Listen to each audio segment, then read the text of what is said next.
Going on, everybody? Shout out to my Ajiji, my Anunnaki, and all my Sangiks. You are now tuned into Planetary HQ, the planetary headquarters for all of your celestial information. And today, we got the windows down on the TR-3B, going deep through space on a cosmic road trip. And I think we're coming up on a planet, a secret planet, called Planet Nibiru. Some people call it Tiamat, Malduk, Vulcan, Jerusalem. We're gonna get into the nitty gritty and we're gonna put everything on the table and figure it out today. You know who I am, D-Bake the Wise, Deadrick Baker, joined with my celestial brethren, Magma Sloth, and Taylor Verser. And we are going to go, oh, actually I see it. I see the planet, it's coming up. And I think I see some genetic looking superhumans. They almost look like some Anunnaki, and in the background there, are those dead humans? Why are there dead humans on Nibiru? This is interesting. I never would have thought that people from Earth would appear on these planets after they die. Have you guys ever made that connection? Not until recently. Yeah, this is a hot point that I actually wanted to jump on because I couldn't believe it either. Everybody knows about Nibiru, the planet of the gods where the Anunnaki came from. Famously made popular by Zecharia Sitchin and Eric von Daniken.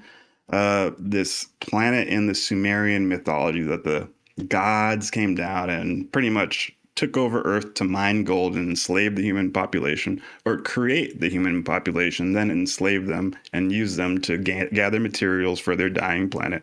A lot of people know about that, and that's their home planet, Nibiru.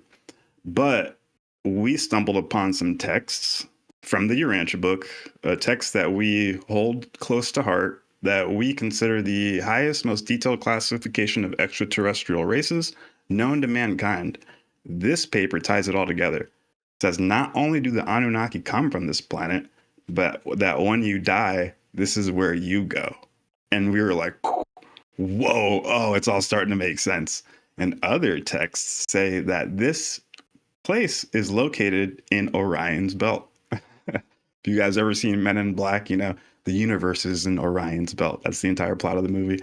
But some cool, I'm just teasing some facts we're gonna really unravel in the conversation today. But yeah, Nibiru, somewhere that we go in the afterlife. That's kind of crazy, and that makes sense that that's where these high ETs come from. I know you guys know the story, so throw your 5 cents in. It's an interesting connection. The Illuma Elish talks about Nibiru. It kind of brings it up very vaguely, but it's described as a point of transition and crossing. Actually, the direct translation from Akkadian is a point of transition, kind of like a gate or entry point that the god Marduk kind of put his throne on, and that was his. That was where he orchestrated administration of the celestial beings in Sumerian mythology. There is a kind of a direct correlation between this concept of Nibiru. It's kind of described as like a star. It's very vague, like a star or a world. But this concept in the Urantia book, Jerusalem, which we'll get into, is very similar. It's like a headquarters for celestial administration in our local little section of our galaxy here. So I'm happy to jump into it. I'll say a few words. I think most people in the UFO field, when they hear Nibiru, I think they kind of immediately think of Sitchin, this sort of rogue planet X that like some aliens are coming from.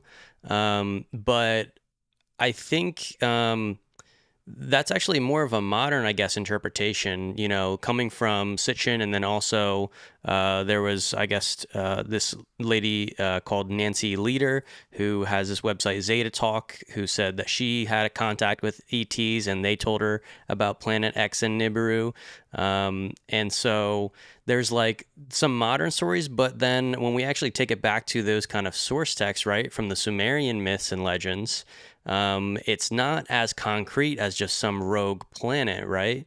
So we're kind of pulling back the veil and being like, is it possible that this is more than just a rogue planet and actually a galactic headquarters that taps into a larger, I guess, universe concept? And that's what we've kind of just connected this morning. You know, all the different studies in our head. We're like, what is really going on here? What is the crossing point of the ancient myths and legends with the modern scholars who are opening their minds to these new perceptions? And then how do we incorporate the hottest revelations on planet Earth, the hottest channeled texts coming from the cosmos, and bring that star knowledge to synthesize the ancient myths and legends, the old light codes with the new light codes? So that's what we're doing here this morning. And we're going to have fun with it. I'm excited. I'm excited. So yeah. Where do you guys want to start? Well, that crossing point concept, we could kind of go into, okay, so crossing, the place of transition or ferry boat, right? These are the words that connect with Nibiru. And when I was looking at this, when I saw that idea of ferry boat and like crossing, I'm like, this reminds me of something. Oh, the ancient Egyptians had this whole practice of like preparing to die and how they buried their kings. Like it's all based around some celestial idea about how the soul leaves the body and goes into the celestial afterlife. And there's like these connections here, right? With Nibiru. That's our first connection with Nibiru being actually related to the afterlife. It's that gateway threshold into the afterlife, into the next life. So I don't know. Want to dive into the Egyptian idea first? Yeah. So, I was thinking we might read this Nibiru background story from the crystal links if you want. Yeah, for sure. And then we can jump into the Egyptian after that. Do you have it up or? Yes, I do have that. Cool. Do you got it, Magma? I do actually have crystal links link. I don't have a crystal link. I can share my screen, or y'all just pull up the link here. So yeah, we're gonna read from Crystal Links, one of our favorite websites. It's gonna give a little background story about Nibiru from the Babylonian Sumerian point of view. Nibiru to the Babylonians was the celestial body associated with the god Marduk. The name is Akkadian and means the crossing place or the place of transition, which you so pointed out. And that's a very interesting point right there, that's the name. And yeah, I think that's a great starting point. A place of transition, the crossing place. Crossing into what? In most Babylonian texts, it is identified with the planet Jupiter. In Tablet 5 of the Enuma Elish, it may be the pole star, which at the time was Thuban or possibly Kochab, Ursa Minor. The term Nibiru comes from the Sumerian cuneiform tablets and writings dating 5,000 years old. We think a little bit older. The term Nibiru means planet of the crossing, and its cuneiform sign was often a cross or various winged disc. The Sumerian culture was located in the fertile lands between the Euphrates and the Tigris rivers at the southern part of modern Iraq. Due to its use in opposition to the phrase Itiburu, who used to cross, Landsberger and Kinnear Wilson suggest that it refers to a stationary point in the heavens. In a reconstruction of Tablet 5 of the Enuma Elish by Landsberger and Kinnear Wilson, the word Nibiri, variant Nibiru and Nibiana, is translated as pole star. The authors add in footnotes that applied to Marduk, there is no question that in the late periods, Nibiru is a planet, whether Jupiter or Mercury. However, for the reference translation of Tablet 5, pole star is used. Interesting. Because they're reading Babylonian, Akkadian, and everything, and remember, they have a little bit of variation in the way a lot of these tablets we find, you know, the Akkadian one was the older one, the Babylonian one came a couple thousand years later, and kind of the language changed, the wording changed. Some authors believe that the observations of ancient astronomers provide proof that Nibiru is an actual planet or brown dwarf in our solar system.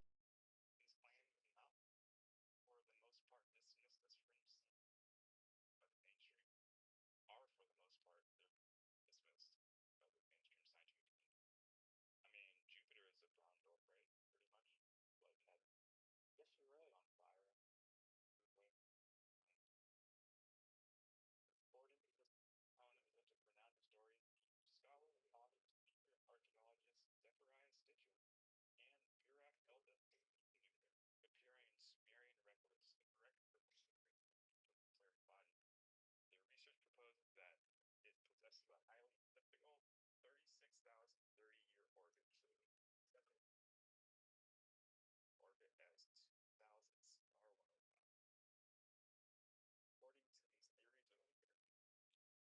Someone in the chat says the stream froze. But looking at it, does look like another. I'm looking at this now.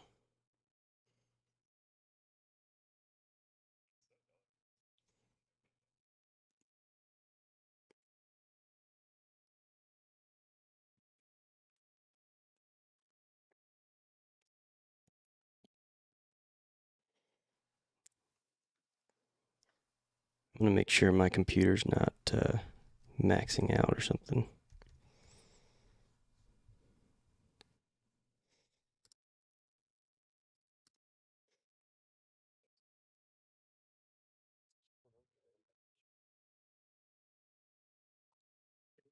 If I end the stream, it's gonna create like a second stream.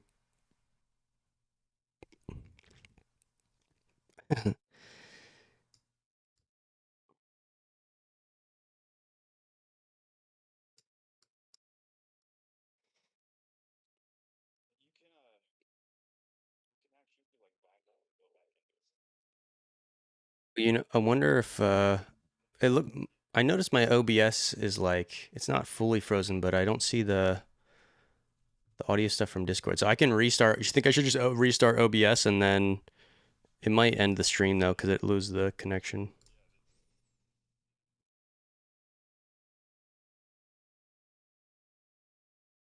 Oh, you know my no the video. I think I do need to restart OBS because the video thing is frozen.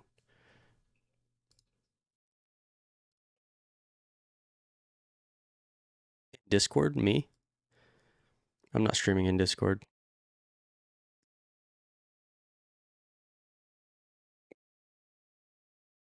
No, it's got to be on mine. I got to stop the stream from OBS and then maybe restart OBS. I'm gonna try. All right, click start stream again. All right, click start stream again. We'll see if the video comes back. Excellent connection.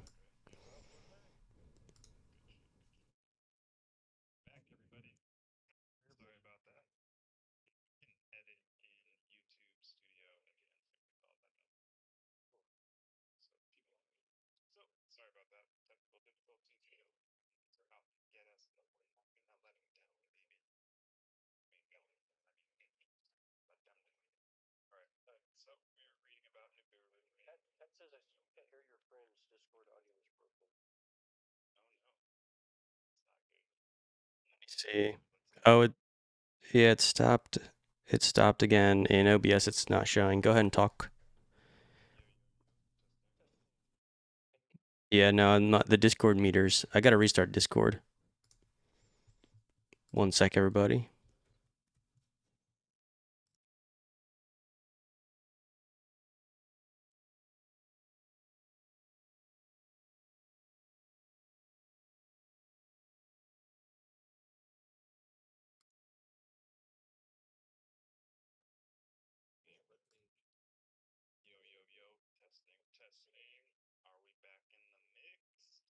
No, OBS still doesn't have that Discord audio. It's not showing anything.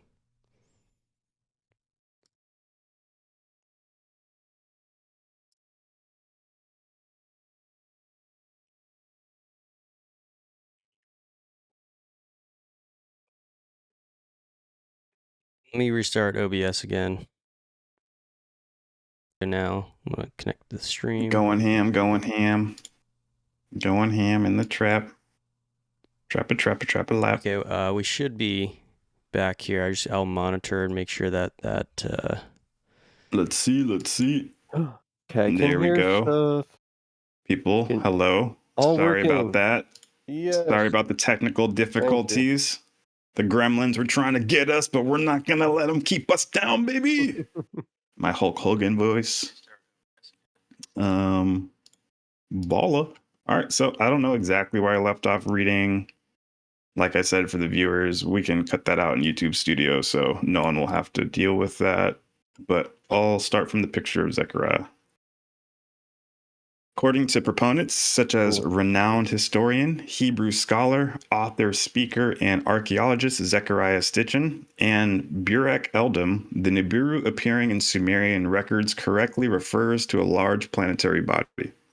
Their research proposes that it possesses a highly elliptical 3,630-year orbit. Such a planet would be approximately in the same orbit as 2000 CR 105.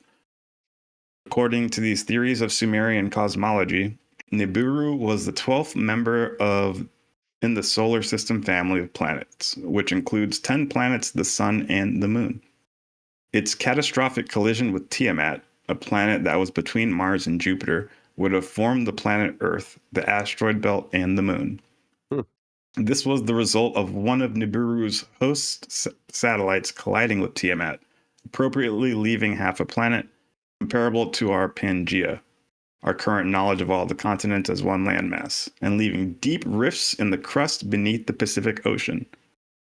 It was until recently thought impossible for such large celestial bodies to collide due to intense magnetic force. However, this concept has just been given a new life since the introduction of the Orpheus theory and the simulation of a collision between objects such as our own Earth and an object half of its size.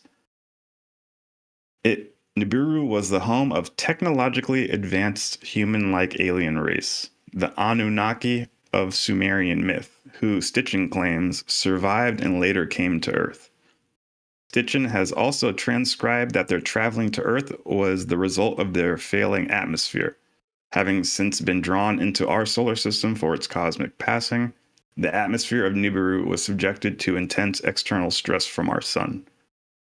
They came in search of gold particles used for their reflective properties, recognized even today by NASA, who plate various objects, including astronaut helmet eye shields with gold, to place in their atmosphere. According to Stitchin, they subsequently genetically engineered our species, originally as slave workers to work in their gold mines by crossing their genes with those of Homo erectus. The Anunnaki, those who from heaven came to Earth in Sumerian, came upon evolution on Earth as it had been progressing for billions of years. However, they desired to create a worker who could communicate and learn from them. After a slew of failed prototypes, an Anunnaki goddess engineered a perfect specimen, the Adam. This was done using 80% of the inferior specimen and 20% of the superior Anunnaki specimen. It is only recently that we understand DNA as having a double helix nature. The Sumerians depicted their goddess creator along with snakes in a double helix form. With thin bars connecting between them in a spiral fashion. The intertwined snakes are also modern-day representatives for the field of medicine. Stitchin says that some sources speak about the same planet possibly being a brown dwarf star and still in a highly elliptic orbit around the sun, with a perihelion passage some 3,600 years ago and assumed an orbital period of about 36 to 3,700 years, around there. Stitchin attributes these figures to astronomers of the Maya civilization. Many involved in research of this kind predict a return date of Nibiru passing Earth coinciding with the winter solstice of 2012, specifically at 11/11, December 12th, 2012. Remember, so this is old. Yeah. This is pretty long. How much? I'm not sure how much you want to continue reading. But I was just over here about to sum it up, but it seems like, oh no, it's over. It's just a bunch of pictures at the bottom. Got it. We're already done. I feel like we can add in a little bit about that section with the atom. I mean, that was interesting.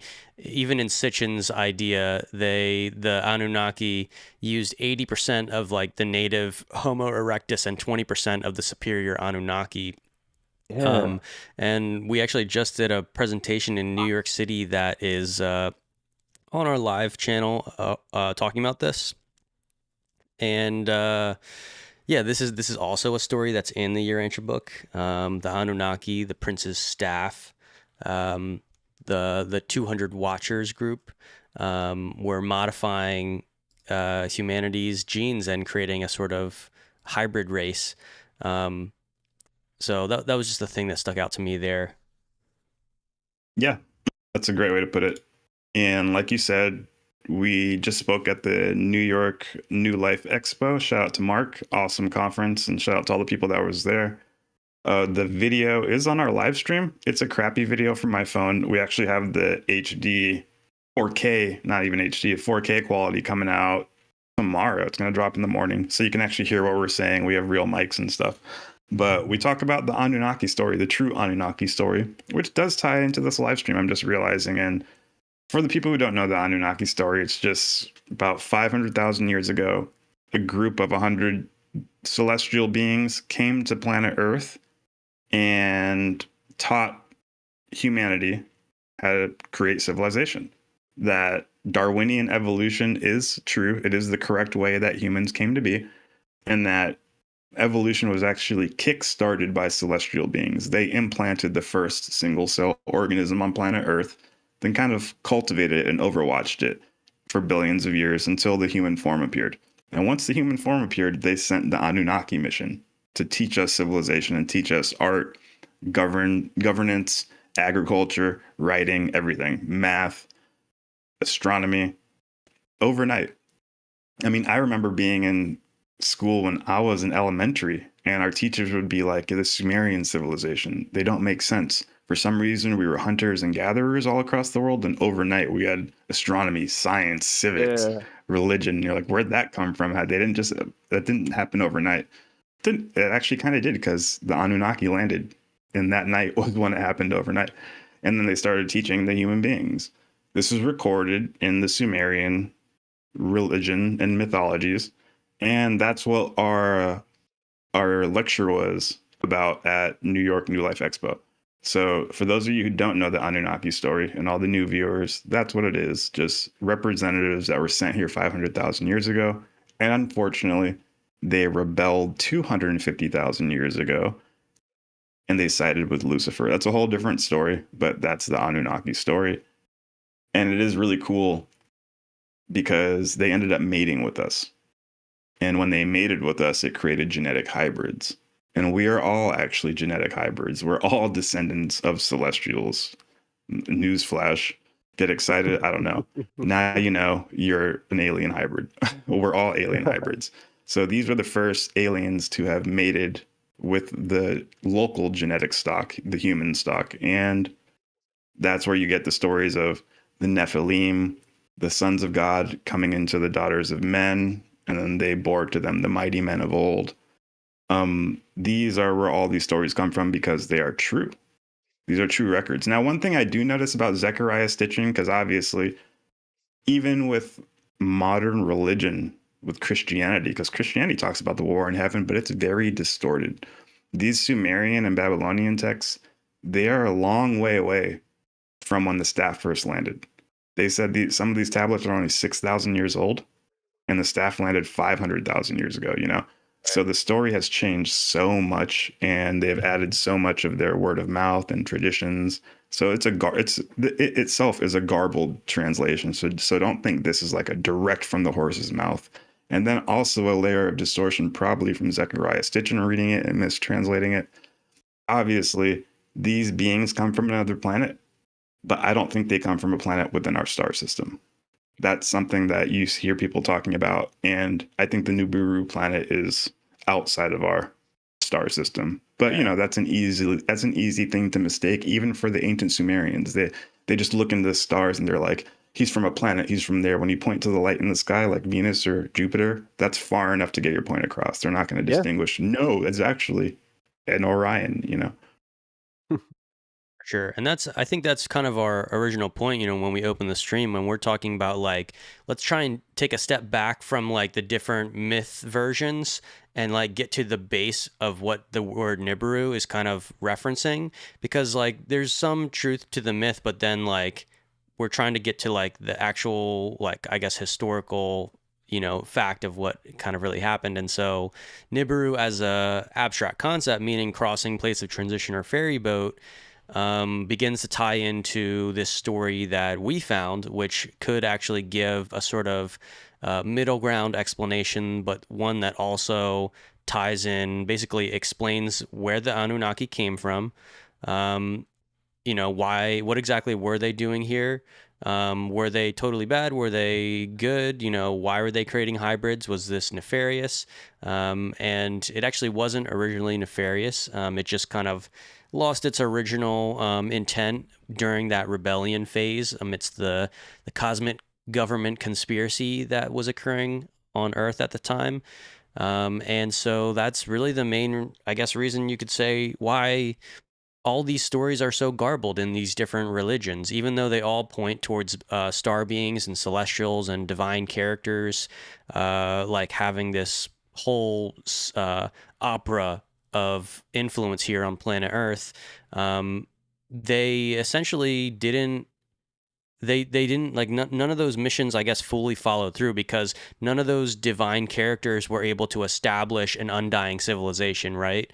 If they had, then we wouldn't be questioning the myths, right? This history would have been preserved, but civilization keeps restarting itself. There's cataclysms and the fall of Egypt and lost technology, and because of that, Planetary HQ has to sift through all these stories, and that's what we're doing on this Yep. podcast, Forbidden Scrolls, right? So that's just some context to help us like not hone in too much on Sitchin's story or just the Sumerian myths, because there's definitely a cross correlation between a lot of things here. So It's it's a tapestry of different pieces with fragments of the truth, and we got to put together the puzzle to get all these pieces aligned. To give Sitchin some credit, I like that he tried. He was regarded as not an academic professional to have been able to undertake this task, but he still tried to translate it on his own, and he came up with some really cool creative insights. Um, there were some flaws in his translation, and he's kind of accused of kind of stretching some of the definitions. One example would be his translation of Din Gur, a term for the gods, as the righteous ones of the blazing rockets. It was kind of a forced translation of the literal translation recognized by scholars, which is just a pure, bright, sharp-edged object. I could see how you could get like sharp, shiny rockets from that, but he kind of stretched the imagination with some of those things, like enslaving the human race to search for gold and all that. But it has expanded our imaginations. I know there are plenty of people who have gone on to try to channel some of these beings that were involved with varying degrees of success. But um, I think he at least contributed to expanding our minds and our perspective on what the Sumerians could have actually been talking about. Yeah. And that hard point of evidence that we do want to focus in on is, the place of transition and the crossing place. So we know that this is a place where the gods come from. In other Sumerian texts, they also intimate that this is where you go after you die too. And we have to remember that the Egyptians highly revered the Sumerians and would hire them as city administrators, assistants to the pharaoh, advisors, religious, help them train their Egyptian priests and scribes. So we can see a lot of the Sumerian thoughts and ideology and concepts get transmitted into the Egyptian culture. So I think if we take a look at some Egyptian stuff, we should get some revelatory info. So just a little quick overview. You guys all remember the Egyptian afterlife story, right? It's the story of the duat. The Egyptian story of the afterlife is a perilous journey through the underworld, the duat. Whoops. In the Egyptian afterlife, the deceased soul or Ba had to cross a river to reach the field of reeds or paradise. This journey required the help of a mysterious ferryman who was persuaded or threatened to take the soul across. Spells and rituals like those found in the Book of the Dead were essential for the soul to successfully navigate through the duat, to avoid dangers like gates, guardians, and ultimately gain passage into the afterlife. So pretty much when somebody died, they had to meet a ferryman who would help them cross this river and go through different trials and obstacles. This is a very strong connection to what the Urantia book says. And the Urantia book ties it all together and calls this planet Jerusalem. And it says that this is where the Anunnaki were sent from. And not only that, this is where you go to when you die. It says you die, and based on your mind, body, spirit progress down here on Earth, that will, like, life's a video game. You have a bunch of stats. You have to get 99 everything. And when you die, where your stats are, if you're only like a 12 in wood cutting and a 33 in fishing, that's where you're going to go up to the mansion worlds with. But you have to get all your stats up to a 99, hopefully, your mind, body, spirit stats. And when you die, that'll dictate what mansion world you wake up on. There's 7 different levels or 7 different planets. And this story is literally written on the walls of Sumer, Egypt, a lot of other different cultures, and they are saying it plainly. The Egyptian afterlife, you have to cross the river. And the Urantia book says that you have an angel that actually transports you to this planet. And it's called your seraphim, your guardian angel. The Urantia book calls it your transport seraphim, because literally when you die, it takes your soul and transports you to this place, and then you wake up and continue your cosmic career. So this is what it's saying. In the Egyptian afterlife, again, the deceased soul, or the Ba, it's part of the Mer, the Ka, and the Ba, Merkaba. This is the journey. And then you meet the mysterious ferryman. Oh, heck yeah. So we're equating this ferryman to a transport seraphim, if you want to take it away, Taylor. Absolutely. So this is pretty sick for sure. And I got another link. We can drop this in the chat. This is sort of like a deep dive from this journal of General Union of Arab Archaeologists talking about this celestial ferryman in ancient Egyptian religion, sailor of the dead. So I guess before I go into that Urantia quote, I can read the kind of abstract, which Deadrick was kind of just giving, but this will give a little bit more context. So in the ancient Egyptian religion, the ferryman was generally called, I don't know, I guess that's a technical pronunciation. Yeah. An F sharp. You have to throw an F sharp in there. Right. And depicted as a sailor or boatman standing in the stern of a papyrus boat. The Egyptian ferryman is known from the funerary text, the pyramid text of the Old Kingdom, coffin text from the Middle Kingdom, Book of the Dead from the New Kingdom, text from Greco-Roman temples, and other textual resources, and about 21 names and titles. It was necessary for the deceased to summon a ferryman at his crossing, and he would navigate the soul through the winding waters of the underworld, naturally by means of a magic formula in which the mystic name of the ferryman was contained. In all these sources, we find his names, titles, epithets, roles, functions, and relations with other deities of ancient Egypt. And he was a god in the netherworld and the ferryman of the dead. He may be the origin of the Greek ferryman, Charon of Hades, right? So even this idea exists in the Greek concept, right? The transporter to take us into the next life. Now, again, I guess that can get mythologized in each religion and each age and culture, and they can put a specific name as if there's one specific being that serves this role. But then when you actually abstract it, there's actually a bunch of beings that can serve this role. And what we have is a symbolic concept that is actually connecting to a real, true fact of the universe about how our consciousness becomes transplanted into the next, I guess, stage of existence after our mortal body dies, right?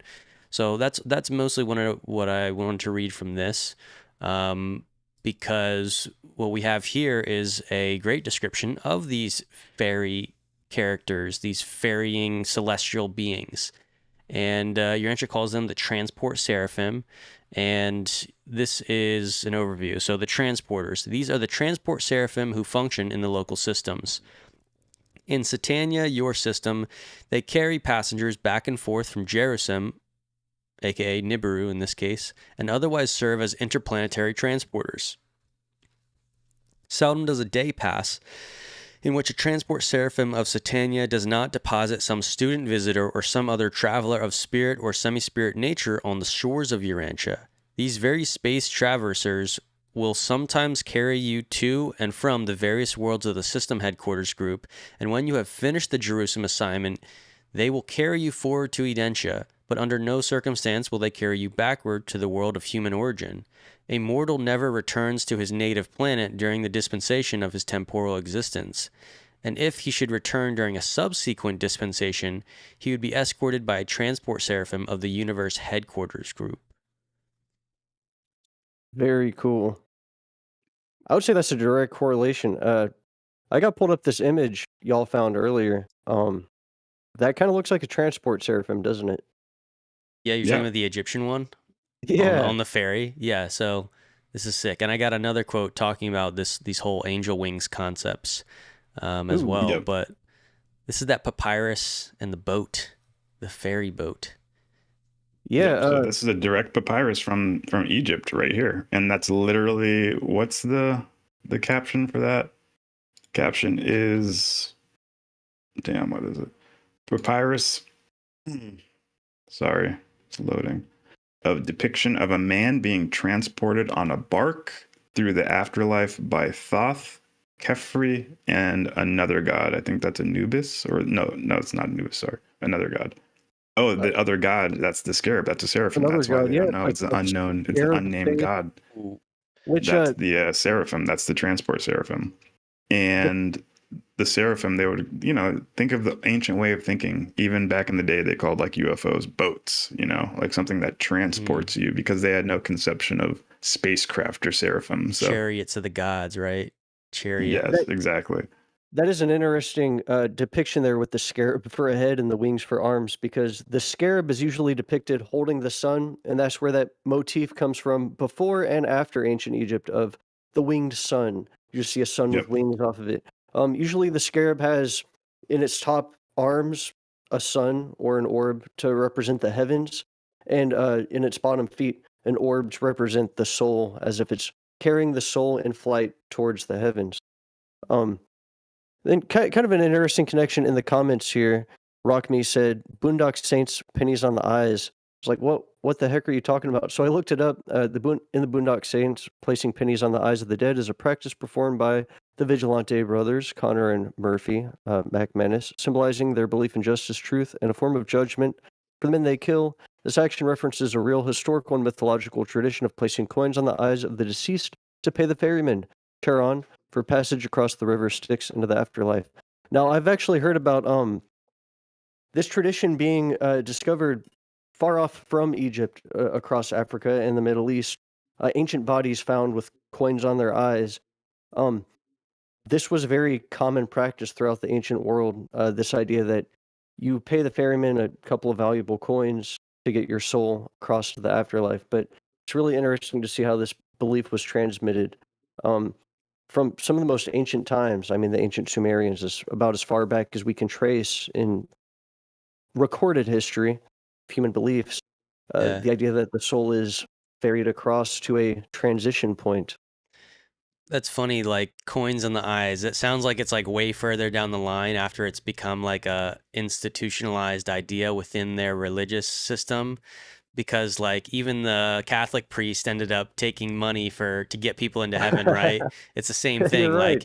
Like once the coins get involved, like we completely lost the plot. Corruption. Yeah. They don't even know why they do it anymore. They just put coins on eyes. They're just like, we'll just pay them money and that'll let us in, hopefully. So I do have a couple other quotes to kind of back up here.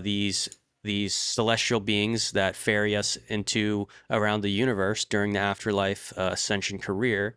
And this first one is going to cover basically the myth about wings and angels. So this is an interesting one. The erroneous idea that angels possess wings is not wholly due to olden notions that they must have wings to fly through the air. Human beings have sometimes been permitted to observe seraphim that were being prepared for transport service, and the traditions of these experiences have largely determined the Urantian concept of angels. In observing a transport seraphim being made ready to receive a passenger for interplanetary transit, there may be seen what are apparently double sets of wings extending from the head to the foot of the angel. In reality, these wings are energy insulators, friction shields. Cool. When celestial beings are to be enseraphimed for transfer from one world to another, they are brought to the headquarters of the sphere and after due registry are inducted into the transit sleep. Meantime, the transport seraphim moves into a horizontal position immediately above the universe energy pole of the planet. Okay. While the energy shields are wide open, the sleeping personality is skillfully deposited by the officiating seraphic assistants directly on top of the transport angel. Then both the upper and lower pairs of shields are carefully closed and adjusted. Yeah, and it goes on to just talk about there's a couple beings involved and they basically beam you up, Scotty. And this has been observed before by humans. We even have a video that we think we found of this Yeah, already exact got it pulled up. process. Look at you. So you got are you sharing the screen already? Let me get that. Yes, sir. This video is gonna blow your mind. It's gonna open your mind. Do you read the entire thing with the torpedo shaped and the colors Should and I? shit, or no? I can read it. Yeah. Yeah. Read this one last part here. So under the influence of the transformers and transmitters, a strange metamorphosis begins as a seraphim is made ready to swing into the energy currents of the universe circuits. To outward appearance, the seraphim grows pointed at both extremities and becomes so enshrouded in the queer light of amber hue that very soon it is impossible to distinguish the enseraphimed personality.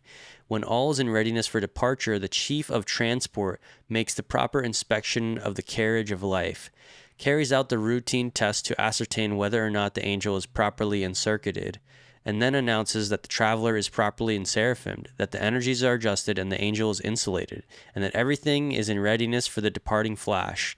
The mechanical controllers, two of them, next take their positions. By this time, the transport seraphim has become an almost transparent, vibrating, torpedo-shaped outline of a glistening luminosity. Now the transport dispatcher of the realm summons the auxiliary batteries of the living energy transmitters, usually 1,000 in number, as he announces the destination of the transport. He reaches out and touches the near point of the seraphic carriage, which shoots forward with lightning-like speed, leaving a trail of celestial luminosity as far as the planetary atmospheric investment extends. In less than 10 minutes, the marvelous spectacle will be lost, even to the reinforced seraphic vision. Oh. Yep. And then right there on the bottom, that last paragraph, it says, while planetary space reports are received at noon at the meridian of the designated spiritual headquarters, the transporters are dispatched from the same place at midnight. This is the most favorable time for departure and the standard hour when not otherwise specified. That's important because this video we think is of that exact process. And this happened at midnight on New Year's. So it was like a double whammy, just showing you exactly what time. And I think this is over Jerusalem, so that could be a spiritual polarity point. And they say that they do this over the spiritual polarity points of the planet. So check it out. It's the truth, nothing more.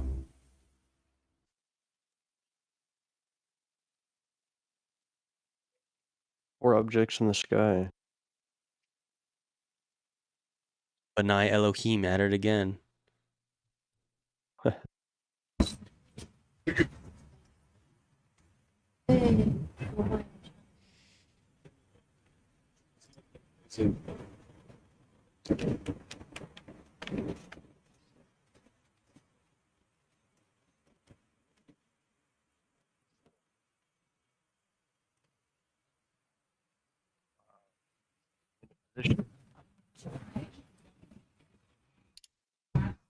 I see a clear amber hue. If you need anything near us.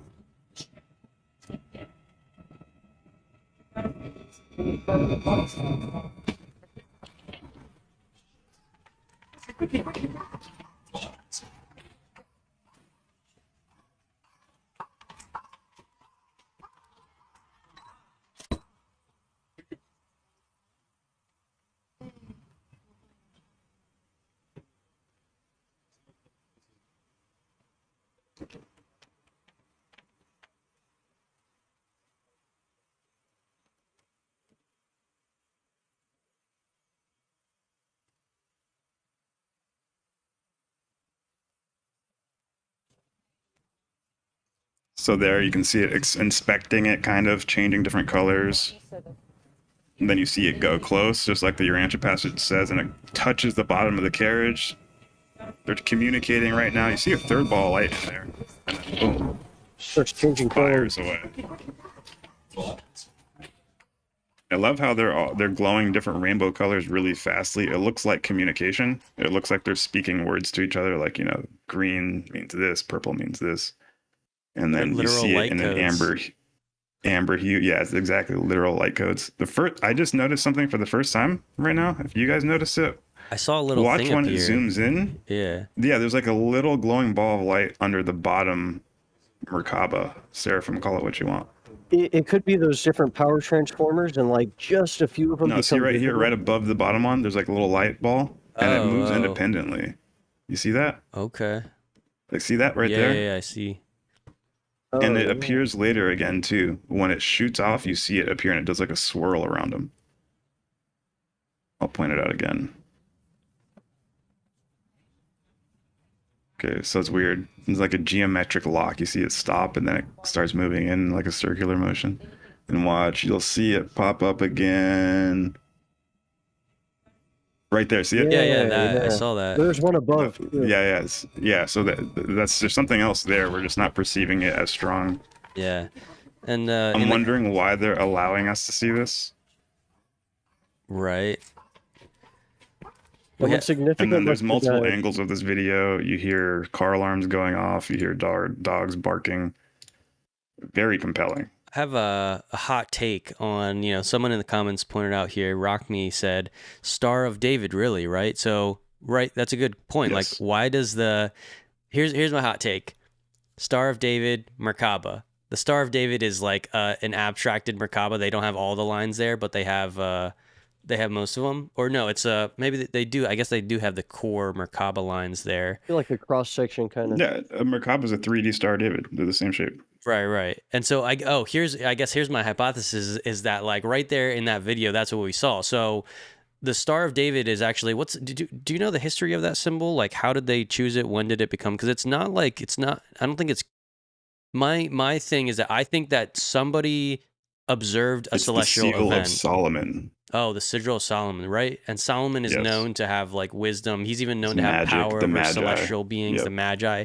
So if this symbol really was during that time of Solomon, it's probably because they observed this exact type of event or these type of being that appear as these Merkaba energy beings. And so of course they would make a symbol out of it, and that would become like their sigil, and then it's passed down the line. But later on, people kind of forget, you could say, the original reason why it became the symbol that it was. But right there, we may have just revealed it. Yeah, and the keys of Enoch talk about the Star of David can be found on Sumerian walls, a lot of ancient Hindu walls. And the Urantia book tells us that the descendants of the Anunnaki, they migrated and took these areas over. Northern India, and kind of created the Hindu culture. They migrated to Sumeria. They migrated to Mongolia. You know, there's different, and they all have this Star of David symbol. In the Hindus, they have a Star of David mixed with a swastika, like side by side, superimposed over each other. These are like ancient Aryan symbols that I think they might have seen the staff using, and they adopted it. And I think the Jews used it for their holy symbol because Solomon took it. And if Solomon was a Babylonian magi, you know, using that Babylonian money magic, He probably saw him rocking these big Star of David chains, and he's like, I want that shit. I want to make Right. that my symbol. I And it's guess kind you're of funny. talking So the about Keys of the Enoch, well, and to finish this off, the Keys of Enoch talks about that symbol is the primordial symbol for all life. It's what the flower of life builds. The flower of life is like the curved, and this is the masculine form. This is the base for Metatron's cube as well. So the symbol for all geometry in the entire cosmos. That's actually the shape that when a sperm meets an egg and they create those first 6 or 7 circles, if you trace a line to the center of every circle, it'll create the star tetrahedron, a Merkaba field. And the Keys of Enoch says that we generate an electromagnetic invisible Merkaba field. Everything that's alive organically, it generates this. And you can meditate on it and like spin it and turn it into a vehicle. And that the higher beings, when you see them, they don't have physical bodies, but when they appear in our physical reality, they will appear as Merkabas. They will appear as 2 interlinked tetrahedrons, or he even says cones. He says cones a lot too. So you can picture it as a pyramid or a cone. So 2 cones interlocked. There's pictures of the Keys of Enoch where they have an electron microscope and they're looking at minerals on the atomic level, and you see the way that the atoms structure themselves in a crystalline lattice to create minerals and rocks. So literally elements at the atomic level. You can see the crystalline form of elements, and they look like a bunch of interlocked Merkabas. It's fucking crazy. So at the most base level of atomic structure, they're assembling themselves in the Merkaba field. So that's why I feel like these seraphim in the video, when you see the Star of David, honestly, when I first saw that video, I was like, oh my God, there it is. And they're in Merkabas, and it's so obvious. So Yeah, that's why we think it's even more real. that's sick. I do have, let's see, I think I'm still streaming I have a couple other quotes here that I could hit quick, Yeah. including how we mentioned earlier in the stream how the Anunnaki story from Sitchin's, he talks about they created the atom, the first like man, and we're gonna get into like I guess a little bit of that connection in that mythology, like how they're involved. But the next quote here, talking about transport seraphim, is that on the afterlife planets, on this different celestial worlds, they have what they tell us as described as a sea of glass, which is an enormous crystal, crystalline receiving point that actually is where these transport seraphim appear, right? And even imagine if the Egyptians, if the ancient magi got glimpses and visions of this journey, what would it look like? A sea. It would be a sea of glass. Now, they used a boat. They thought that they were like on a boat traveling into the afterlife. So imagine them like getting a vision of arriving on the sea of glass, and they're like, "Oh, we traveled on a boat, and the ferryman brought me to this sea, and we're going to the next life, right?" And so yeah, there's this cool description here of this universe technology that all this energy kind of coincides at. So there's that, and then there's also this quote talking about how in our afterlife journey, the transport seraphim are going to carry us back and forth on pilgrimages to different worlds, basically, until we kind of hit our final stage, known as a finaliter. And so, yeah, that was a quote that I hit there. And then this last part is that Adam and Eve were actually another set of celestial beings that came after the Anunnaki mission. And they were actually meant to take back the planet from the rogue sons of Anu, right? Because the Anunnaki mission happened, there was a whole rebellion thing that happened, and that is why they ended up enslaving some humans. That's where some of that negativity comes into the Sumerian myth, where they get that information. It wasn't supposed to be like that, but that's how it happened. That's how it went down, and we got the story here. And so this also talks about on Adam and Eve's arrival to Earth, these transport seraphim actually basically in seraphim them, they dematerialized them and transported them from Jerusalem to Earth, where they were rematerialized with special, basically avatar bodies, right? And that's how the Adam and Eves arrive on their planet. So that's the last quote that I got here on the Transport Seraphim. That's just up. I just pulled up a picture from the Keys of Enoch because you were talking about the sea of glass, and I just wanted to give people a visualization. I think they have a great illustration. This is one of the sea of glass receiving fields around an ore station. So you can kind of see that it's like a landing pad / departing launching zone. And you see the triangles that are flying off of it. I would picture those would be like Seraphim or TR3Bs, one of the two. And they're landing on the Sea of Glass. So apparently Jerusalem has this big ring around it, and it acts as a transporting landing zone. It's pretty interesting, just for the people, so you can get a mental image. It's like a Saturn ring, but it's diamond or something like that. Pretty cool. I shared a image in the chat of what that looks like.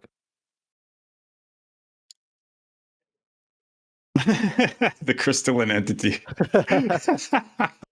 Yeah, it looks like that's what it is, right? From there. Starship. That's from Star Trek. From Starship.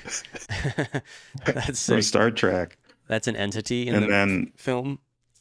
Yeah, it's an entity. It's a bad guy. Like, kills everything. It's just like devours things. But the picture above that, there's the Merkaba too. So people want to visualize what the Merkaba looks like in your body. Yeah, I also. But yeah, so that's a transport seraphim. Here's an image that ChatGPT cooked up for me, just showing how we get from the flower of life to Metatron's cube and the star tetrahedron, and then from that you can make a 2D inference, which gives you that Star of David, which is depicting those interlocking, rotating triangles that we saw in that video, right? That's pretty impressive. I'm surprised ChatGPT could. Yeah, it's going to get perfect pretty soon. And it also reminds me of chemistry. You know, chemistry is different atoms. A hydrogen is a nucleus with one electron revolving around the outside, and then it connects to oxygen to create water, you know? And those are like interlinking Merkabas. In your mind, think of the Star of David, but now the Star of David only has one electron at the top point, and that would be hydrogen. Now you add 3 electrons to 3 different points, you know? And every element is a different configuration of the Star of David with the points energized, you know, in different configurations. And then they lock into each other to create new elements in time space, in reality, when atoms connect through ionic and covalent bonds. You can start to see how even on the atomic level, protons, neutrons, and electrons, they're following geometric configurations that are based on these geometric templates. So it's very interesting. It's one way to look at the language of chemistry. But okay, so yeah, that's a seraphim. Those beings that help us get from Nibiru and back. So I guess what else do we got? So moving on with to finish up the Egyptian real quick. Another thing they have is, which is going to correlate to the Urantia book, which we're going to get into, is after you get through the river or after you pass through the underworld, you meet a god, and it's Thoth. And what the other name for the devourer? Do you guys remember? The Egyptian devourer, like the crocodile guy. Let's see. Oh yeah, what's it? What is it? Is it Sekhmet, the crocodile? Yeah, I think that's it. Sekhmet. Yeah. Amet. I see Amet, Amet, the devourer of the damned. Yeah, the devourer Amet. Yeah. A cosmic enforcer who would destroy the unworthy. Yep. So here's a picture of it, another Egyptian papyri. Oh wow. So at the end of your journey, you can see the human on the far left. He's getting led by Anubis. And they meet, that's the devourer right there. You said Amet or whatever. Yeah, the devourer. It's the half crocodile, half boar. And on that weight scale right there, they're weighing your heart against a feather. And the heart represents your deeds and actions that you did while you're on planet Earth. So if you lied, cheat, and stole your entire life and just fucked your fellow man up and made his life harder, your heart will be heavier and you won't make it. You'll get devoured by that animal that's right there. But if your heart is good enough, you will pass into paradise, into the higher mansion worlds. And that's what the Urantia book is talking about, pretty much like we said before. Depending on your mind, body, spirit progress down here, it'll dictate what level or mansion world you wake up after you die.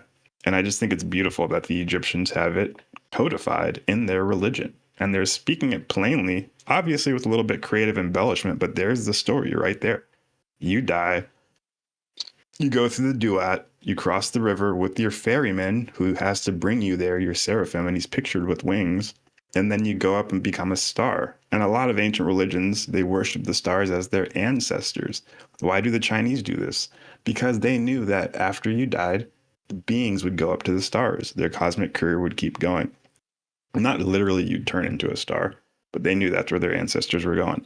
So I think this is just a cool depiction on the story that we're going to actually get into. The cherry on top, because I feel like we just did a nice little overview on the the ancient ways, the ancient customs, but I want to start talking about the revelatory customs.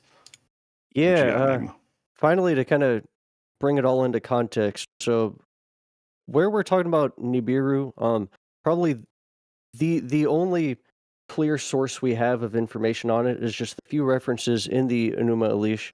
I have here a translation of it, and this website, it just has a translation of all the tablets. In tablet 5, we have a reference here. You can zoom in on it a bit, if you can. I believe, talking about Marduk, he says, he projected positions for the great gods conspicuous in the sky. He gave them a starry aspect as constellations. He measured the year, gave it a beginning and an end, and each month of the 12 3 rising stars. When he had marked the limits of the year, he gave them Nibiru, the pole of the universe, to hold their course, that never erring they should not stray through the sky. For the reasons of Ea and Enlil, he drew the parallel. And later there's a hymn in, I think, tablet 7, says, as Nibiru he projected the stars in their orbit, the wandering gods obey the laws of passage. Nibiru at the still center is the god they adore. Of this starry one they say, he who once crossed the firmament tirelessly now is the nub of the universe, and all the other gods hold course on him. He shall fold the gods like a flock and conquer Tiamat. Let her life be narrow and short. Let her recede into the future, far off from mankind. Till time is old, keep her forever absent. And yeah, just another alternate translation. It says, the star which shineth in the heavens, may he hold the beginning and the future. May they pay homage unto him, saying, he who forced his way through the midst of Tiamat without resting, let his name be Nibiru, the Caesar of the midst. For the stars of heaven he upheld the paths. He shepherded all the gods like sheep. So a lot of these translations, it just refers to Nibiru as um, kind of that uh, what you call it? I guess the guide to the afterlife, kind of guiding you across through this transition point. Yeah, and they do a little bit of personification almost in a way, like in the way that they glorify it. But I was just I got this picture when you said like I think you said something like an ancient hymn. I was just picturing like singing these types of verses and hymns in like your Sunday service, like Sumerian temple, be like, you know. And then I'm thinking of like a modernized art version where like, I mean, Star Hop, that's what we're doing. We got some hot tracks coming out that are going to incorporate these concepts. We're going to give Nibiru the shout out that it deserves. That's right. But that's a wild backstory. We went way deeper than, we thought there. Is it time to get into the text, the source text? And then I have one more quote that I want to show here, because we talked a lot about this Anunnaki connection, and this is maybe a little preface that helps you understand why the Anunnaki would have told the humans about some of these transport seraphim, which could have contributed to the whole ferryman story, which was passed down the line. The reason for that is that here, from this paper 66, the planetary prince of Urantia, who is known as Anu in the Sumerian myths, the sky prince, who is actually on the angelic level. So this paper talks about basically the origin story of the Anunnaki and when did they volunteer to come to Earth and why. So it says that from your standpoint, the most interesting group of all were the corporeal members of the prince's staff, sometimes referred to as the Caligastia 100. These 100 rematerialized members of the prince's staff were chosen by Caligastia. Caligastia is the planetary prince, like I just said, that Anu character. So Anu is Caligastia. So Anu chose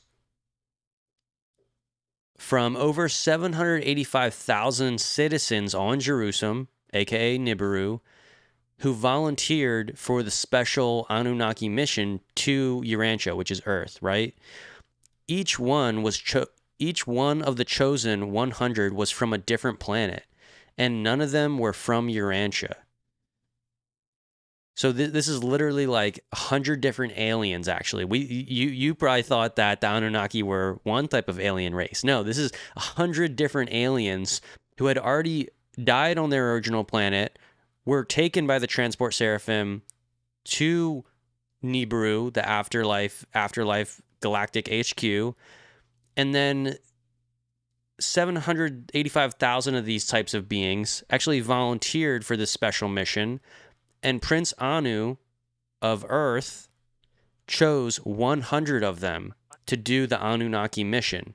And the next quote says, these Jerusalemite volunteers were brought by seraphic transport direct from the system capital to Urantia. Upon arrival, they were enseraphimed until they could be provided with personality forms of the dual nature, literal bodies consisting of flesh and blood, but also attuned to the life circuits of the system, aka their avatar bodies, which were created for them, and then their consciousness synchronized, and boom, Anunnaki. So then earlier you were talking about, D-Bake, you were talking about how the Star of David symbol probably transmitted over time from someone observing the Merkaba, possibly. I imagine that would be the Salem missionaries, right? That probably went out across to India and to these different regions with some of these sacred symbols. Yeah, I could definitely see the Salem missionaries, but that would be what, post Melchizedek? I'm thinking even farther back, like Anunnaki were using these symbols. Yeah. I mean, I think the most direct correlation in my head of that is Lake Van, which Van is one of these Anunnaki characters described in the Urantia book. He was one of the ones that stayed on planet Earth after the rebellion, but he was on the positive side, not rebelling. And he created a type of civilization, sort of break away from the rebel Nephilim groups. And they still have a lake today named after him, known as Lake Van. And in Lake Van, there is evidence of an ancient civilization, and they have the flower of life symbol on some of their items there. And so it's sort of it paints this picture that flower of life was taught by the Anunnaki because it contains, core geometry and mathematics of the universe. And the Star of David is a derivative of the Merkaba, which is extrapolated from the flower of life, right? Yeah. All sacred geometry, yeah. It's actually the civilization of Urartu. It was an Iron Age kingdom. Interesting name. It's between Lake Van and Lake Urmia, up there in the frontiers of Turkey and Iran and Iraq and Armenia, that whole region. So that later became kind of just a barbaric civilization long after, thousands of years later. Urartu, it ended up falling. But that namesake, Urartu, is really interesting. Yeah. Urartia. Sounds a lot like Urantia. Yeah.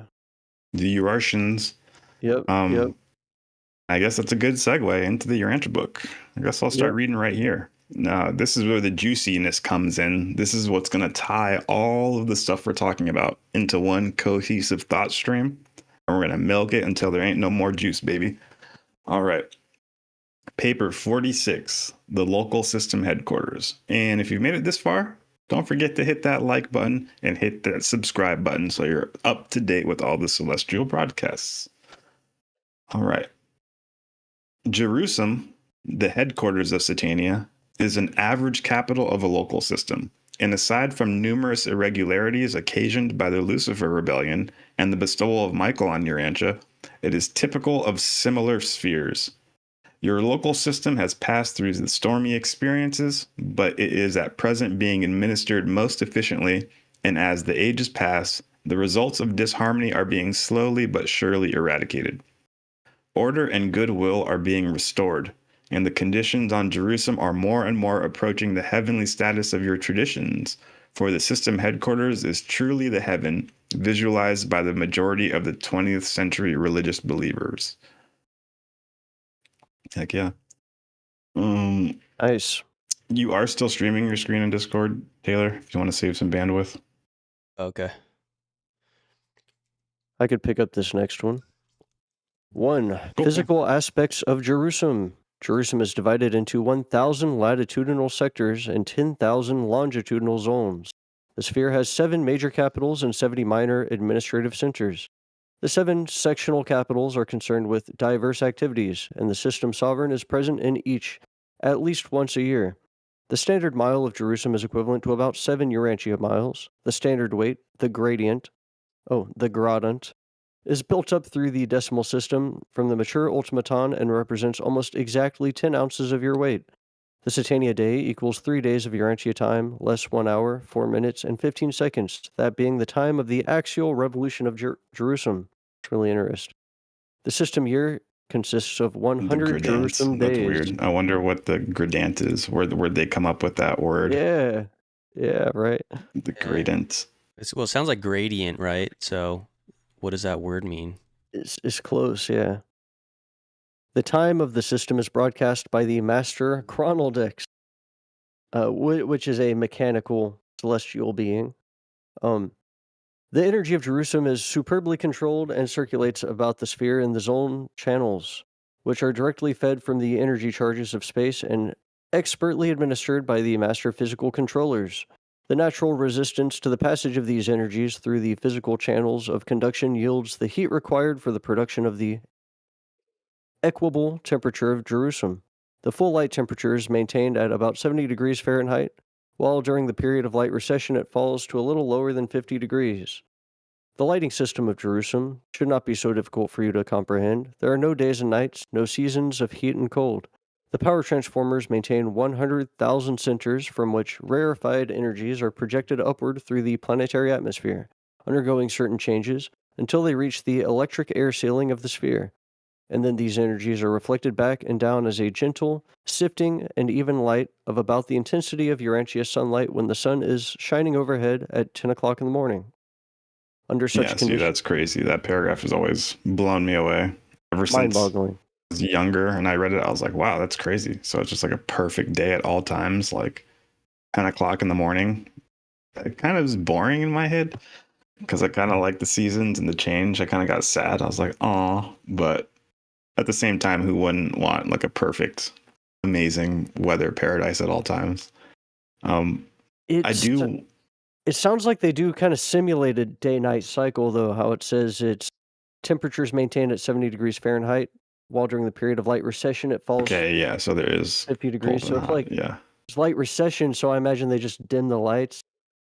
Kind of interesting. But it's a planet without a star. It doesn't get too hot or too cold, I guess. Wait, I'm tripping because I'm like, I didn't think that even mattered at that state of existence, but it's partly because I think that we picture these afterlife planets as like extra dimensional when really it is closer to the physical reality than we think. That's what I've been saying forever. That's what I've been saying forever. I'm like, dude, like, this is a planet. This is a planet. Yeah. Minus the I wonder even if there's some beings like the physical sons and daughters that might actually be visible through a telescope. Like they have 100%. Physical bodies in that spectrum, but there's also this layer of Urantia life. But even I'm questioning, like, maybe Urantia life is also visible. I mean, when Jesus was in his Urantia body, he was visible. Yeah. So like it is like it's super interesting. I mean, yeah, the 70 why they're maintaining at 70 degrees, 50 degrees. I don't know. It's so interesting. There's so many details. I feel like even with a manufactured Urantia body that you go into, you still have kind of you're programmed with the circadian rhythm, the day-night cycle, and you get used to that 3-day cycle. But like, it's still natural for us to want to have kind of a nighttime to cool off. I'm sure they got Urantia foliage and plants that respond to the day-night cycle as well. So it's interesting. I can see why they would need to simulate that even without a star. Yeah, this always reminds me of that Mona Lisa body they found on the moon. That conspiracy. Oh, I know what you're talking about. Yeah. And like supposedly the conspiracy is when they like did a medical examination, she wasn't dead, but she wasn't alive. And there was still like electricity flow through her body on a rhythm basis. Yeah. Like she was alive, but they couldn't wake her up. But she had no blood vessels, but she had like a doll body. And yeah, I don't know what that is, but I just picture like you were just talking about. What are the Morancha bodies like? Morancha bodies are. Yeah, they're like they look like us. They have a okay, but then upon system, further examination, but it's not. Exactly. It's not like the organic organ. It's not just the organic organs that processes food in the way that the really physical beings do. Yeah, and it actually says that in the Urantia book. Yeah, the the Morancha circulatory. Are you looking for There's that a quote? Y-Files on that, right? Where is it? Pretty sure Y-Files did an episode on that. Yeah. Yeah, no matter how many times, we read this, I think that it's going to be so surprising when we really see it face to face. Like there's nothing that can prepare us, and that's, I mean, that's kind of what it says, even in the forward. It's like the concepts that we're going to try and describe to you are like so hard to translate into English based on your current experience, because most of this is like outside of your current experience and you have no reference point. And that's why I think we end up kind of reading this and getting like this picture in our head, but it really is, it really will be a surprise no matter how much we're told about what it's going to be like. Absolutely. Yeah. I can't find it right now. I thought I can just type circulatory, but can't find it for some reason. I mean, there's a correlating one that says the material son and daughter, the Adam and Eve, they're personalized in mortal flesh, but were further dependent on the maintenance of a dual circulatory system, one derived from their physical natures and the other from the super energy, and they'd replenish that from the tree of life. But there is another part where it talks specifically about your Morancha body, and it says like you have more than just like a blood circulating, you have like a light circulatory system. Yeah. Unimportant, just a little side note. I'll go ahead and continue from here. Yeah, wait 1 second. And then I wanted to also speak about how they project rarefied energies upward through the planetary atmosphere. And then it kind of fizzles back down and it lights it up. And it talks about that some of these planets don't need to be near stars because they can self-light using this method. And that's a totally foreign idea. And I've thought about it before. I said, if a planet was like that, we might not be able to pick it up with a telescope, Like it might look like a dark planet, or it might not be near a star, so it'd be hard for us to pick it up. Yeah, because we only observe planets through their interference with stars and the kind of periodicity of it. So if we don't have a star to look at with the telescope, we're not going to find it. Yeah, and it's going to make it hard to find these type of spheres, which are architectural spheres, which are very important. We want to find these if we're looking, And have we ever done anything like this? Is this possible? Like, I know elsewhere in this paper, it talks about, I think they use an analogy of like how we send off radio broadcasts and it bounces back down to the surface of our planet. That's similar to like how they're creating the light. It bounces off the ionosphere and trickles back down. But I don't know if I've ever heard of an experiment that kind of simulates this, where you can kind of just light space through like radiation. Is that possible? Sounds almost like really intense auroras. Okay, yeah, exactly. Yeah, I could picture that. Be like intense enough auroras that it's just like blue daylight, probably something like that. Maybe opalescent. That's trippy. Yeah, it's really cool. Cool to think about. Self-lit planets. Oh, so Nibiru is self-lit, people. Okay, I found one quote about the Urantia body. It says, this is from 47.4.6. Though you have Urantia bodies, you continue through all 7 of these worlds to eat, drink, and rest. You partake of the Urantia order of food, a kingdom of living energy unknown on the material worlds. Both food and water are fully utilized in the Urantia body. There is no residual waste. Oh my God. We are more like physical aliens. With Yeah, Kim Jong-un. Well, I think that's where they get their idea, the supreme leader doesn't poop or pee according to their Yeah. ideology. Yep. So I guess he's already in a Urantia body. Oh, and it literally says this. Pause to consider. Mansonia number 1 is a very material sphere, presenting the Yeah. early beginnings of the Urantia regime. You are still a near human and not far removed from the limited viewpoints of mortal life, but each world discloses definite progress. From sphere to sphere, you grow less material, more intellectual, and slightly more spiritual. The spiritual progress is greatest on the last 3 of these 7 progressive worlds. Yeah. Then elsewhere intimates like if you didn't wake up with a new body, you wouldn't realize you're in a different world. Like you wouldn't recognize any difference other than the fact you're in a possession of a new body. So I'm guessing that their worlds look very much like you'd be like, oh shit, this is like Earth. Just you got cooler shit. You even wonder, like, do they wait to introduce us to extraterrestrials? Like till they don't just surprise us right away, right?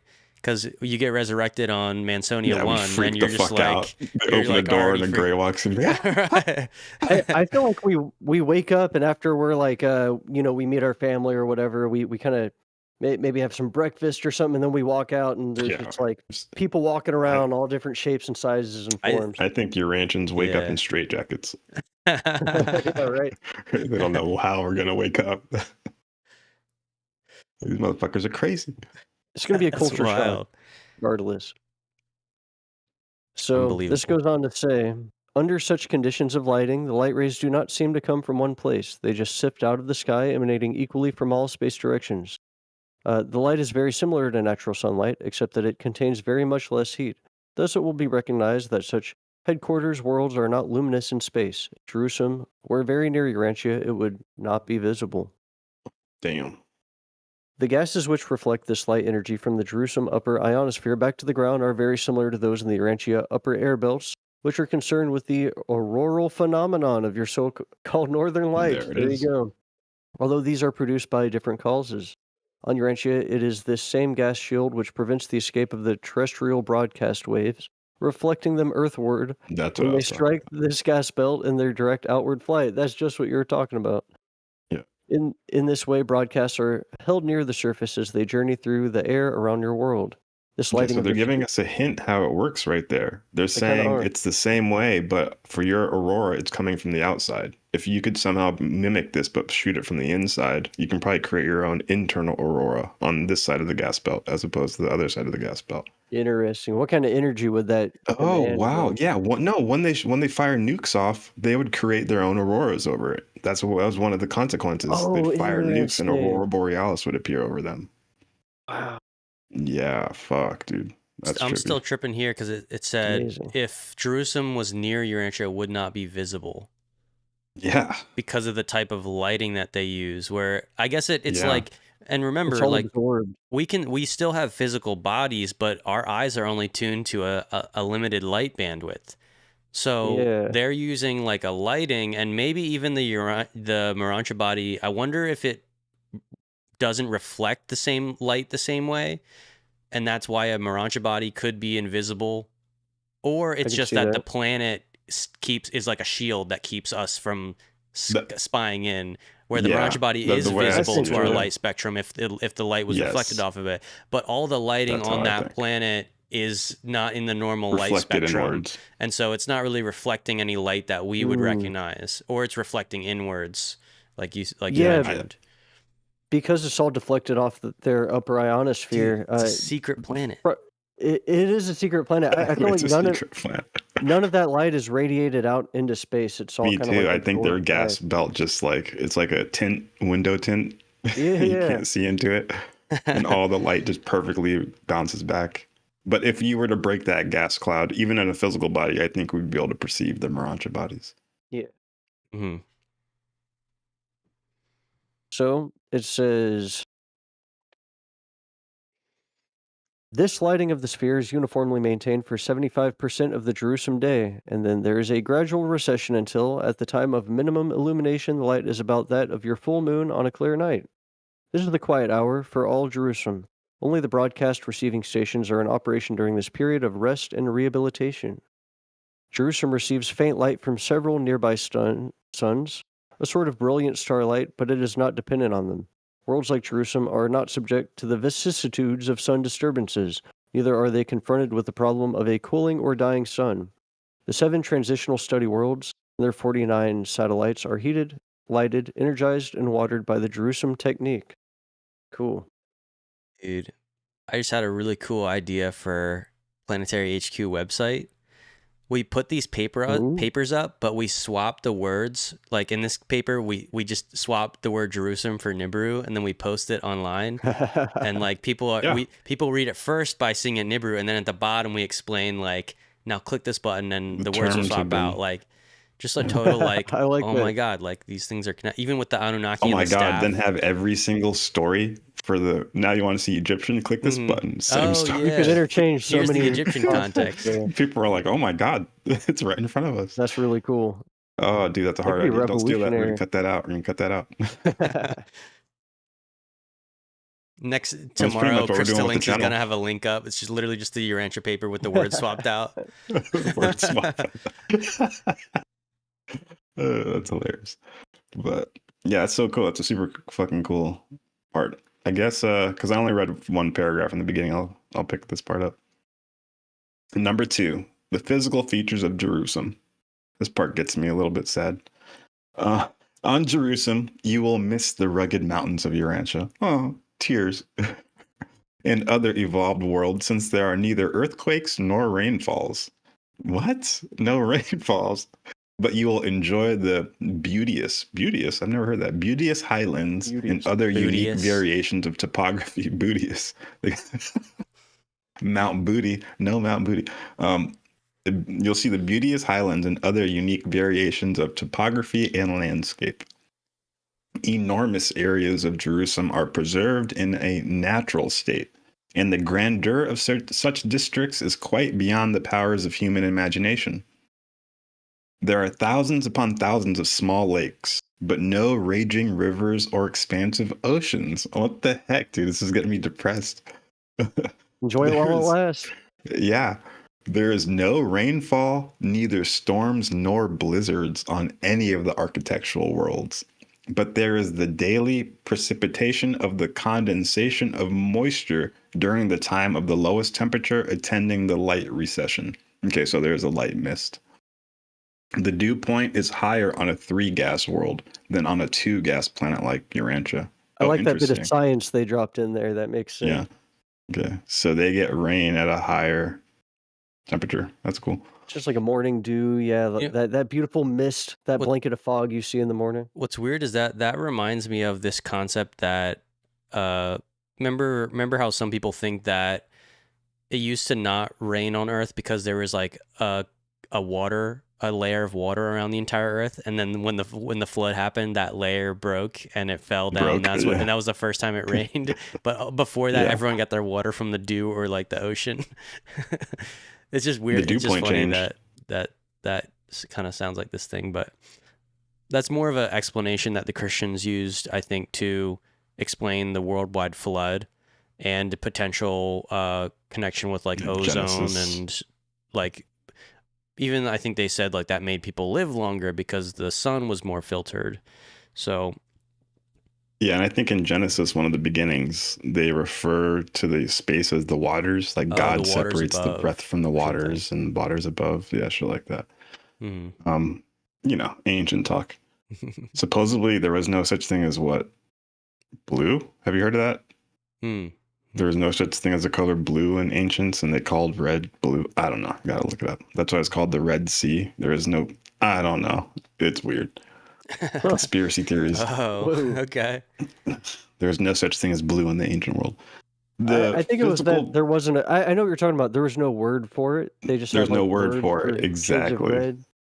for shades of red. So that's why you have the Red Sea, and a lot of things are referred to as blue in ancient terms. They call them red. Yeah, because I think they didn't have dye for items. Like nothing was blue besides sky and water. So like they didn't think things could be blue. Yeah. Huh.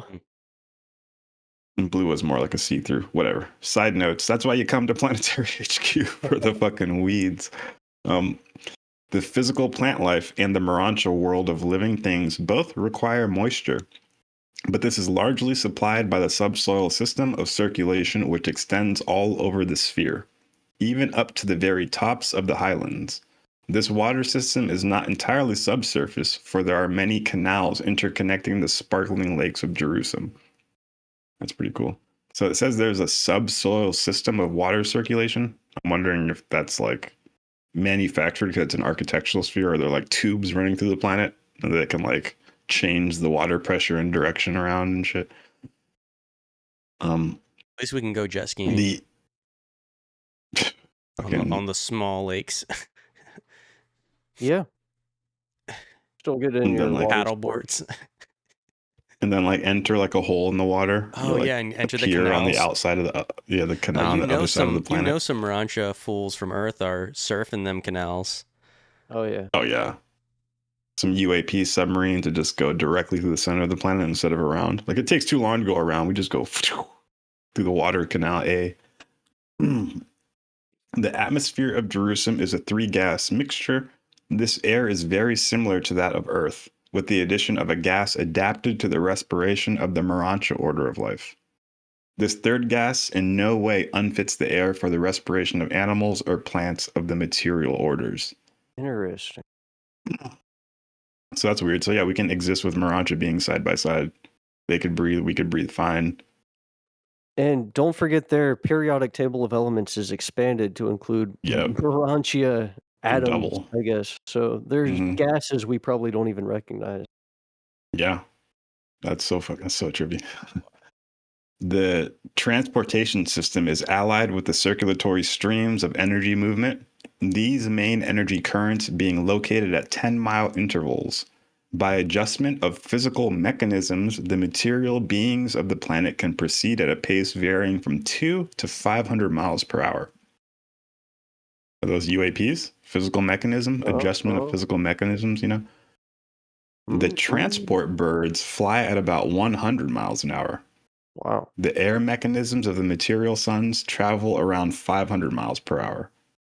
Material and early Urantia beings most utilize these mechanical means of transport, but spirit personalities proceed by liaison with the superior forces and spirit sources of energy. Wow, that's crazy. So right in that paragraph, they're comparing material UAP via versus high celestial transport, which use superior forces, quote unquote, and spiritual sources.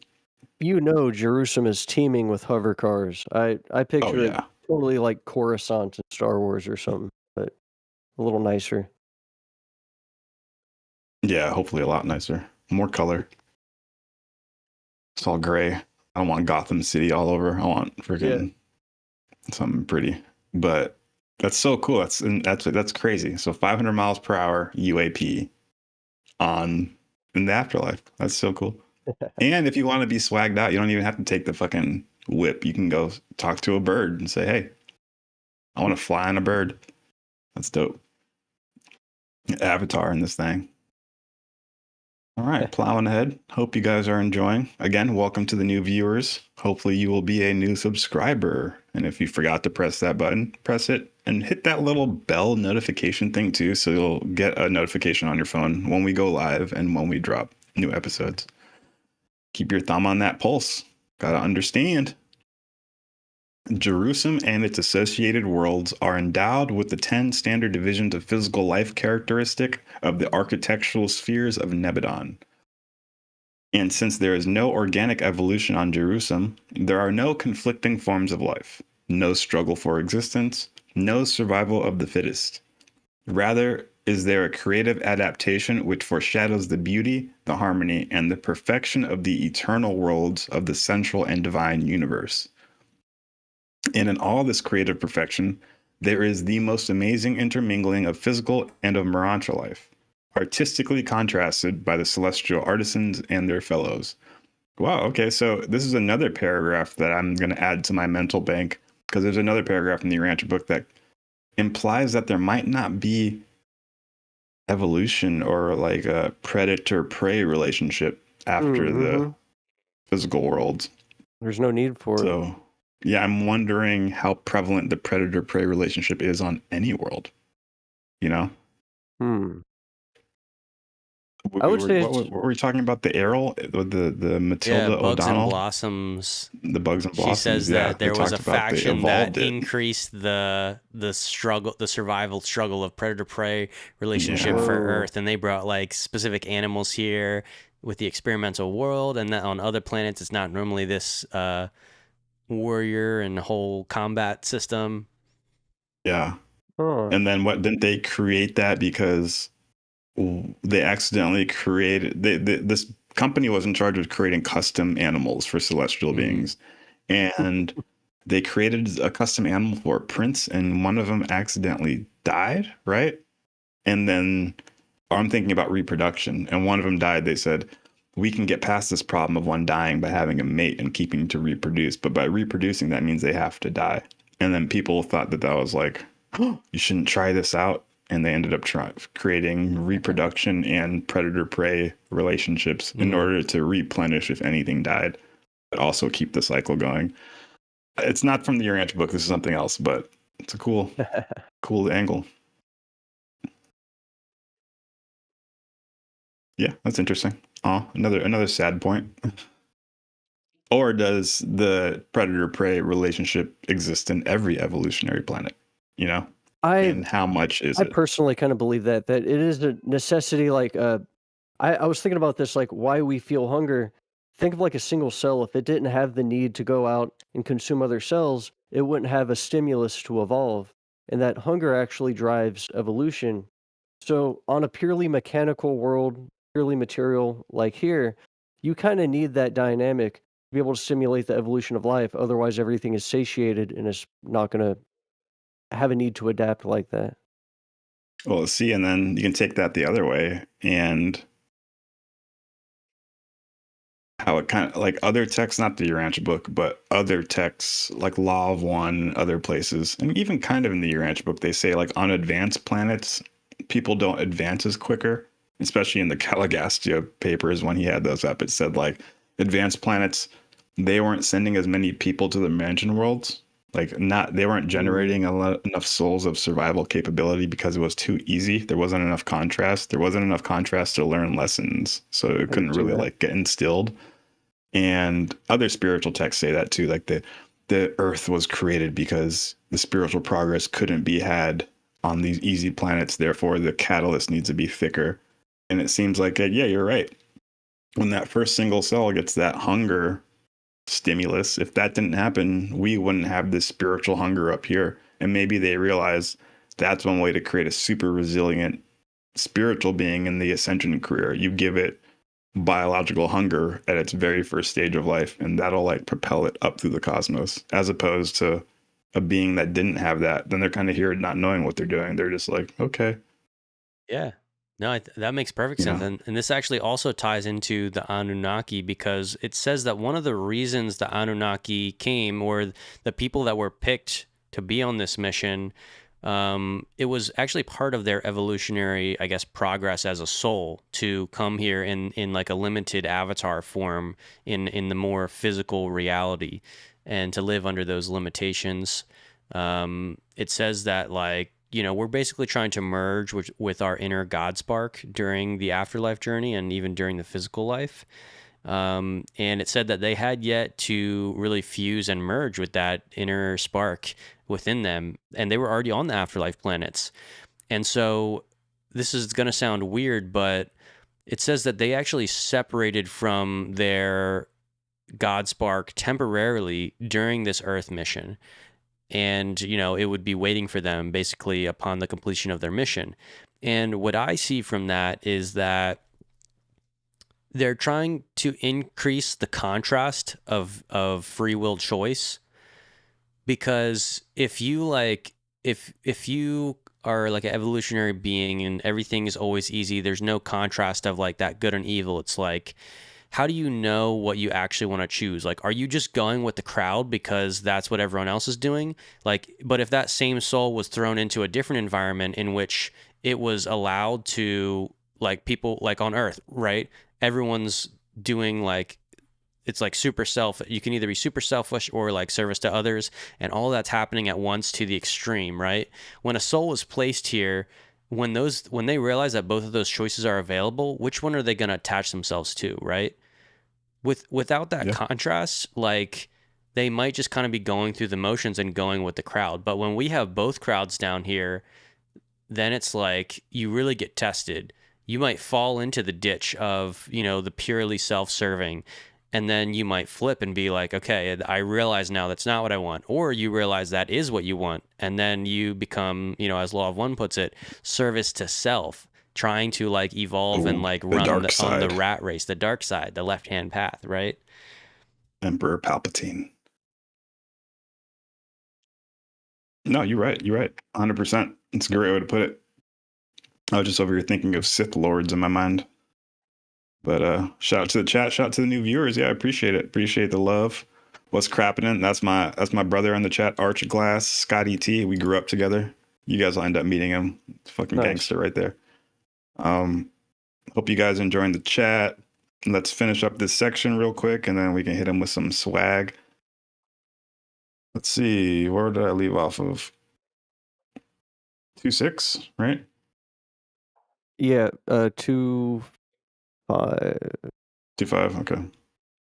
Jerusalem, or Nibiru, and its associated worlds are endowed with the 10 standard divisions of physical life character. Oh, I already read that shit. Oh.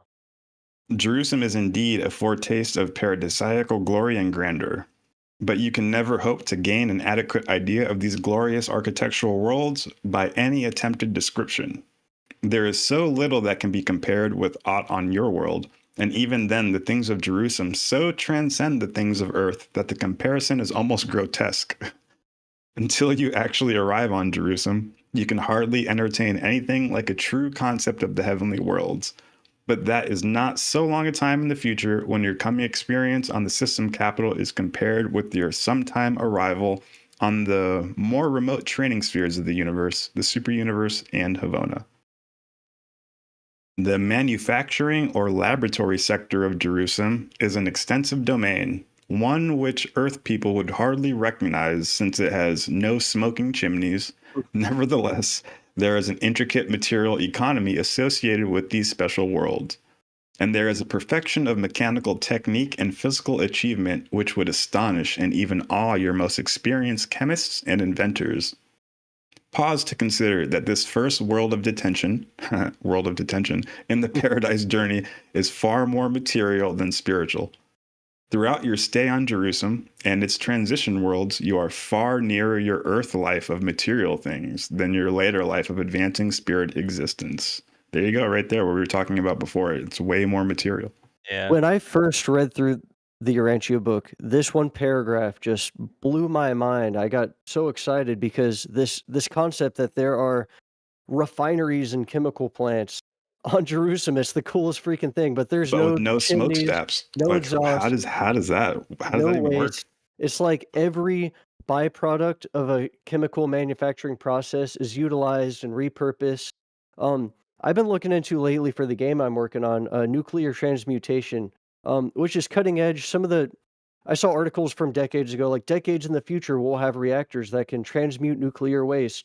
In the distant 2020s, 2030s, well, today we're finally starting to build those reactors. At least the European Union is, but it's this idea of using uh, spallation from a particle accelerator, like a beamline, like a proton beam, um, causing a catalytic reaction in this nuclear waste to kind of break apart some of the more radioactive isotopes into less radioactive elements.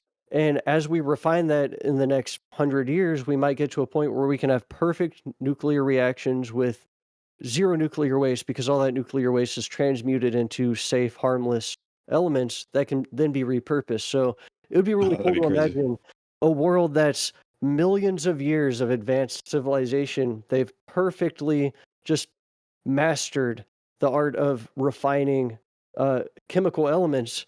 Yeah, you wouldn't have any exhaust, anything being plumed into the atmosphere. It's all just repurposed. But how cool is that? Yeah, that's super cool. That it reminds me of like when Bob Lazar and a bunch of these other physicists talk about when they worked on these craft, it seems like they were 3D printed. They're almost like made out of one shape of metal, one Like large made to ingot order. of something, or Yeah. made of one. They didn't even say it was metal. It was almost like a crystalline metal material. But there was no seams, no nothing, like no rivets that they didn't attach the parts together. We can grow crystals. We do it. There's companies out there that grow huge crystals for like lasers and optical stuff. I'm wondering if somehow, some way, so you can grow crystals. Obviously, we did it when we were little kids. They have those little science experiments. You pour the little grain in the bottom, add water, let it sit for a while, and you see crystals start to grow. But you can diamond's the hardest crystal. Nothing can break through diamond.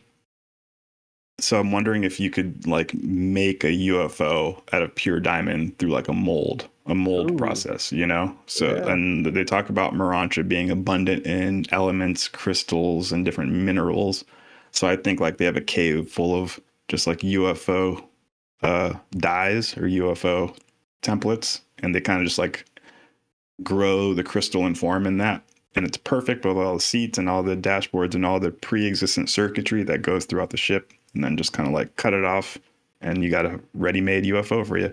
That's a funny coincidence you mentioned that, because last night we saw an episode of Dr. Stone, really good anime. They got to rebuild civilization thousands of years after its collapse in a primitive stone world, but every episode's about some new scientific principle they're introducing. And the episode we saw last night, they make diamond artificially. They need it for a device by having, what was it? Having a filament in alcohol and a vacuum to pump out the air, and then you heat up the filament super hot, and carbon soot forms on the bottom of the flask, and it eventually turns into diamond when you heat it up with a high enough voltage. I never knew that. I didn't know you could make diamond. Oh my God, wow. So the largest man-made crystal, guess who it was made by? Lawrence Livermore National Laboratory, FFRDC, for the UFO programs. Hell yeah. They grew a 701 pyramid-shaped crystal of potassium Whoa. dihydrogen phosphate Pyramid. made by Lawrence Livermore, and they're the ones who control the UFO. They're Wait, Battelle, how big? How big is that Lockheed Martin. visually? 700 what? 701 pounds, 26 by 21 inches. That's cool. Oh, Artificial. inches. Wow. Okay, that's only like I could hold that. Lame. Yeah, that's pretty gnarly. But they're making it. They can make it. Yeah. Pretty cool. And and of all people, a black budget UFO program is making it. Wonder what for. Hey, Trying to make their own Merkaba They need it fields. for the reactor. crystals are a good segue into the last few paragraphs here. Yeah. What, you trying to speed us up, Magma? No, I'm reading ahead, and I noticed they talk about a crystal field. Oh shit. Don't read ahead, dog. I want your real reaction. No, I'm kidding. Okay, thanks. Yeah, moving ahead. But crystals, though. I used to smoke crystals. Just fucking around. Okay. Mount Seraph is the highest elevation on Jerusalem, almost 15,000 feet, and is the point of departure for all transport seraphim. Numerous mechanical developments are used in providing initial energy for escaping the planetary gravity and overcoming the air resistance. They're talking about UFOs right there. The seraphic transport departs every 3 seconds of Urantia time through the light period, and sometimes far into the recession. The transporters take off at about 25 standard miles per second of Urantia time and do not attain standard velocity until they are over 2,000 miles away from Jerusalem. Huh. Transports arrive on the crystal field, the so-called Sea of Glass. Around this area are the receiving stations for the various orders of beings who traverse space by seraphic transport. Near the Polar Crystal Receiving Station for student visitors, you may ascend the Pearly Observatory and view the immense relief map of the entire headquarters planet. That is so That's cool. dope. And again, for the people who just joined, got a little picture of what this sea of glass might look like. This is from the Keys of Enoch. Shout out JJ and Desiree Hertak. They'll be on the podcast soon. But you see that little crystalline field that looks like a ring of Saturn around that? That is what that field is. And Jerusalem has one of those. It's like a Halo.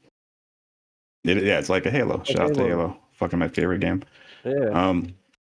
That's funny. Me and Scotty T, the homie in the chat, we grew up playing Halo together. Fucking, he saw me at my worst. We were like addicts, bro. Straight. Fucking not doing shit besides gaming. You guys remember Obi-Wan Kenobi's ship? Hell yeah. From Phantom Menace? And he had that little like thing he would connect The to ring before and then go into hyperspace. the ring. Yes, that's what I picture, like these mechanical contrivances to help transport off the planet, to help overcome planetary gravity and overcoming air resistance. Just oh yeah, look, around this thinking area are outside the the box. receiving stations for the various orders of beings who traverse space, right? Because there's the sea of glass, but then there's more. It also talks about mechanical things, Mechanical and transport. then these receiving stations are probably those structures. Interesting, like little circles that you park into, and they fucking bring you in. Auto park. That's fresh. There you go. That's it. Good picture. Yeah, I remember seeing that, and I thought that was so cool. I'm like, damn, that's smart. But yeah, I guess if you want to hit them with some intergalactic threads real quick. We're getting a Jerusalem broadcast. Yeah, we're going to get into this section right here, but before we do, I just received a Jerusalem broadcast. This is it. I need your attention, everybody. This just in. The New Jersey drones are now over New York, LA, and every major capital on the face of planet Earth. They keep repeating a message over the 6 gigahertz frequency band, and it keeps saying, Planetary HQ has cosmic garments for your physical mechanism. In other words, we got that drip. Straight from the Galactic Federation wardrobe, these tees vibrate at the frequency of chill. Ribbed knit collars lovingly hug your neck chakra, preventing collar droop across dimensions. Tapered shoulders enhance your interstellar silhouette, perfect for Earth missions and beyond. Dual side seams stabilize your style, ensuring your energy stays aligned even when encountering planetary turbulence. Crafted from 100% classified heirloom combed and ring-spun cotton, this featherlight fabric breathes like you're cruising through the astral plane. Ideal for layering beneath your space cloak or relaxing at your Earth base. The tailored retail fit transitions seamlessly from casual Earthling mode to I've got crystals in my pocket and I ain't from here chic, making it essential apparel for your rigorous interdimensional journey. So check out them shirts. We got a bunch of different colors. Link is in the description. Your contributions directly support spiritual operations on the front line in the battle for truth, beauty, and righteousness. With your help, we can help change the face of planet Earth, and we can look fly while doing it. Okay, now that we can fund the Black Budget Anti-Grav program, let's get back to the show.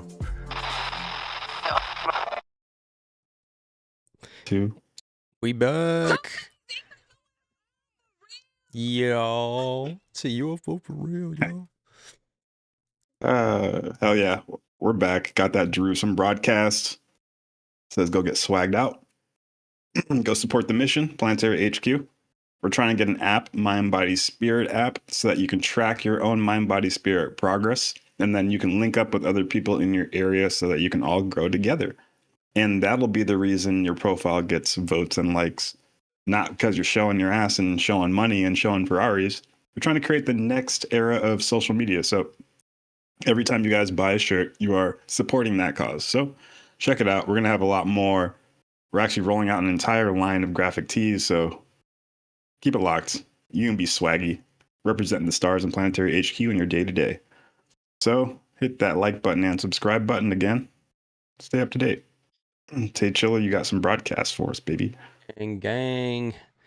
So, the Jerusalem broadcast, aka the Nibiru TV, NibiruNow.com, Nibiru.tv, Nibiru Hub. The super universe and the Nibiru paradise Network. The super universe and the paradise Savona broadcast are received on Jerusalem in liaison with Salvington and by a technique involving the polar crystal, the Sea of Glass. In addition to provisions for the reception of these extra Nebadon communications, there are 3 distinct groups of receiving stations. These separate but tricircular groups of stations are adjusted to the reception of broadcasts from the local worlds, from the Consultation headquarters, and from the capital of the local universe. All these broadcasts are automatically displayed so as to be discernible by all types of beings present in the central broadcast amphitheater. Of all preoccupations for an ascendant mortal on Jerusalem, none is more engaging and engrossing than that of listening in on the never-ending stream of universe space reports. Oh, Planetary HQ. What would I gotta If wonder? you're listening Like, to what this would right now, you're tuned in. it's like? Surely that, yes, that would be engaging, but like, what makes it so engaging? One, my first thought is, are these, like, how do people experience these broadcasts? Is it audio? Is it visual? Is it like a 3D virtual reality that they can step into? I feel like that is closer to what would make it that engaging. It's like broadcast from Uversa planet, and it's like this hologram that you step into, and you get to see the planet, and you're like, oh my God, I'm gonna go here someday. Like, it's like a little trailer, and then they're like giving announcements, or like, here's what we just built on Tuesday, a new center for planetary coordinations. Learn about the next Anunnaki mission coming up soon. Yeah. Oh yeah. And they're like, "Oh shit, I want to be there one day. I'm gonna put my name on the list." Yeah, all the celestial updates, and they definitely keeping tabs on the most fucked up planets, because it's Right. like shit TV, like reality TV. Like my girlfriend puts on that shit, and it's terrible, and then I'm sucked in for 30 minutes watching it just because they're so shitty people, and you can't stop watching because you just want to see jackasses interact with each other. So I'm Right. sure Urantia, Earth's the hottest show in the cosmos. Like, look at these idiots. Yeah, and I wonder, like, I mean, I wonder if they're like allowed to watch everything. Like, what exactly gets broadcasted from Earth? Like, I don't know if they That's want to funny. I like. personally censor. I do it all the time. Like in my life, I'll be like, these are private. No one's allowed to see this. Don't broadcast. Right? Yeah, Tell the angels do to not broadcast. stop recording. I do that a lot, dude. I'll do that a lot. It's funny. But yeah, I mean, the reason that stuck out to me is like, because I was weighing it against the experiences that people are having on Jerusalem. Like, why would the broadcast be the most engaging? Why wouldn't just the experience of being on Jerusalem? I'm sure both are engaging. I'm just wondering, like, it's almost like watching TV. It's like if somebody told me that watching TV is more interesting than like living life on planet Earth. And I don't think that's exactly what they're saying, but it's like, do you see the question, like why I'm having this question? Like, Yeah. I don't know, maybe it's I don't because know. it's Everybody like, likes the hot goss, bro. Hot right, goss never stops. right, I guess so. Like, no matter how cool, because I'm sure you get used to Urantia planet, right? You get used to Mansonia 1. I guess it's Yeah, and you want to know exciting. what it's like over there. Yeah, the universe broadcast Oh is yeah, you get exciting to 'cause it's listen to showing you the broadcasts from stuff levels that's not higher there, than you, that is not where around you're gonna you, go. where you're gonna go, what you're gonna do next, Yeah. and it gives you that motivation to like keep killing it, because you're like, Yeah. because immediately, like, imagine getting to Urantia 1 planet and then getting your HARP transcommunication device that brings these broadcasts in. Well, one, it's like you're already bamboozled that like you're still alive and you got a body that looks the same and just operates a little bit different. And then you meet some aliens and you're like, whoa, there's aliens here too. And then they give you this little device that brings in these universe broadcasts, and then it really opens up, and then it really sets in, like, oh my God, like, Oh shit. I'm locked in right now. Holy shit. Yeah. right. And that's kind of funny. You're giving me this mental image. It's like, I say everything in reality it's that's hard to say it, but what we consider regular things on Earth is a distorted manifestation of cosmic things. Like there's a perfected state.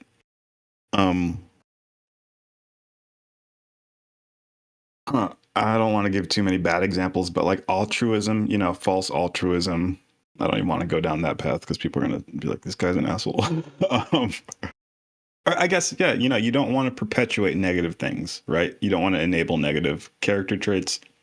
So even though you're like, yes, you help this homeless person, I'm not saying don't help homeless people, but, give him the $20 so he can go buy his drugs, whatever. It feels good to you, but, you're really just making his life a little bit worse.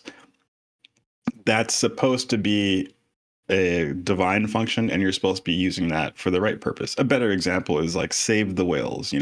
That's nice, the whales are good, but we got to worry about humans. Save the humans. Like, it's a right sentiment, but you can be redirected somewhere else. That's terrible analogies, but I talk about that on everything in the human realm. Media. We always say media and social media, it's such a detriment. It's ruining society. But no, even on a cosmic scale, we are, what is it? Species that like to interact with each other. We don't like being lonely. We're gregarious. We like to talk with each other. And that's always it's never going to leave us, even when we go into the cosmos. And I feel like what we consider media and interconnection down here is a distorted form of what it's truly going to be like up there, because there's no way we're going to not want to be in communication with other people. There's no way we're not going to want to check up on where we are coming from, and no way that we're not going to want to check up on where we're going. There's no way we're not going to want to communicate with our friends on different planets.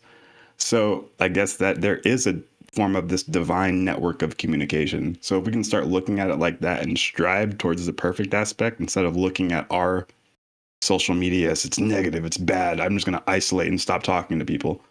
I don't think that's the move either. We just have to perfect it. So yeah, I hope I explained that correctly.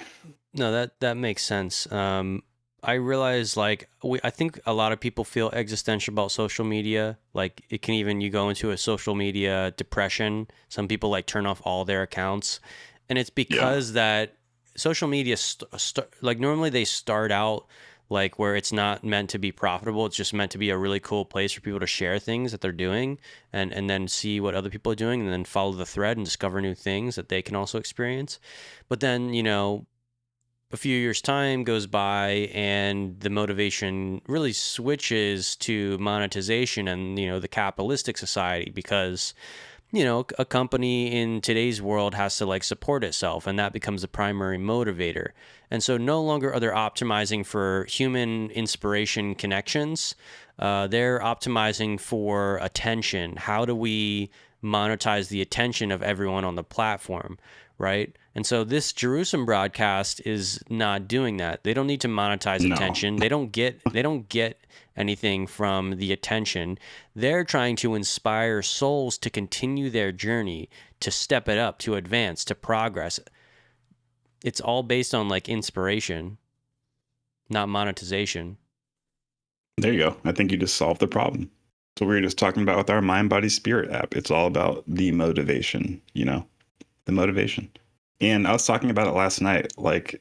Motive is important. If you go to court and kill someone, there's a difference between manslaughter and murder.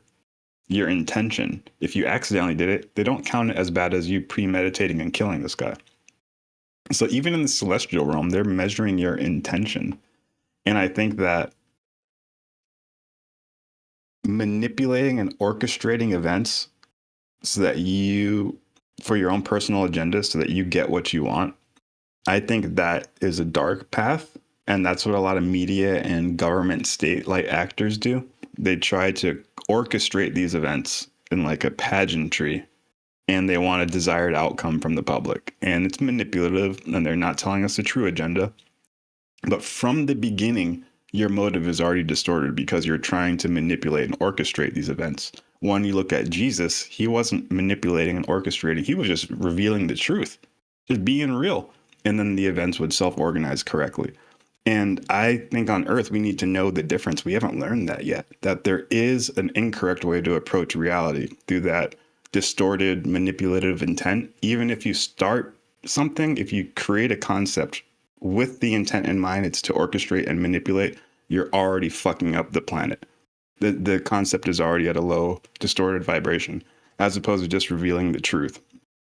And I think that's what we need to start doing and applying that to social media and networks and marketing, because that's what marketing and capitalism is. It's all manufactured, orchestrated events in order to manipulate for a personal agenda, as opposed to just being real for helping people progress, like these extra planetary broadcasts are. So keep that in mind. That's why I'm saying this, because I think that we need to learn it as a race. So keep that in mind. Your intent on how you do events in time and space, just from the beginning. If I'm going to create this situation so I can manipulate it, you're literally turning down the light on Earth, depending on which path you take. So Yeah. Yeah. And the last thing I want to add in there is that, like, there's a interesting quote in here that says, your divine spark, your higher self, is actually able to receive universe broadcast, even though we're not on Jerusalem planet. And because those broadcasts are going out to all the worlds. And even though your divine fragment receives those, it has a hard time transmitting those to you. However, if we play our part and we actually want to synchronize with that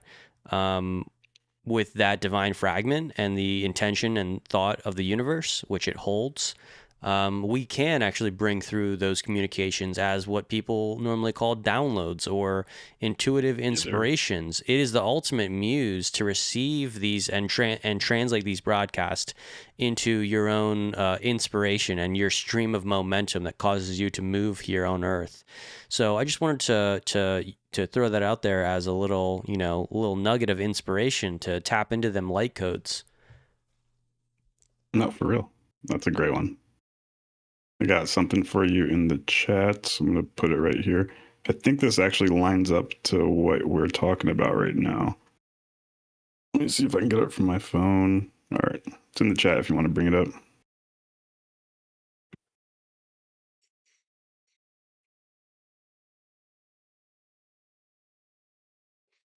Yeah, I got it right here.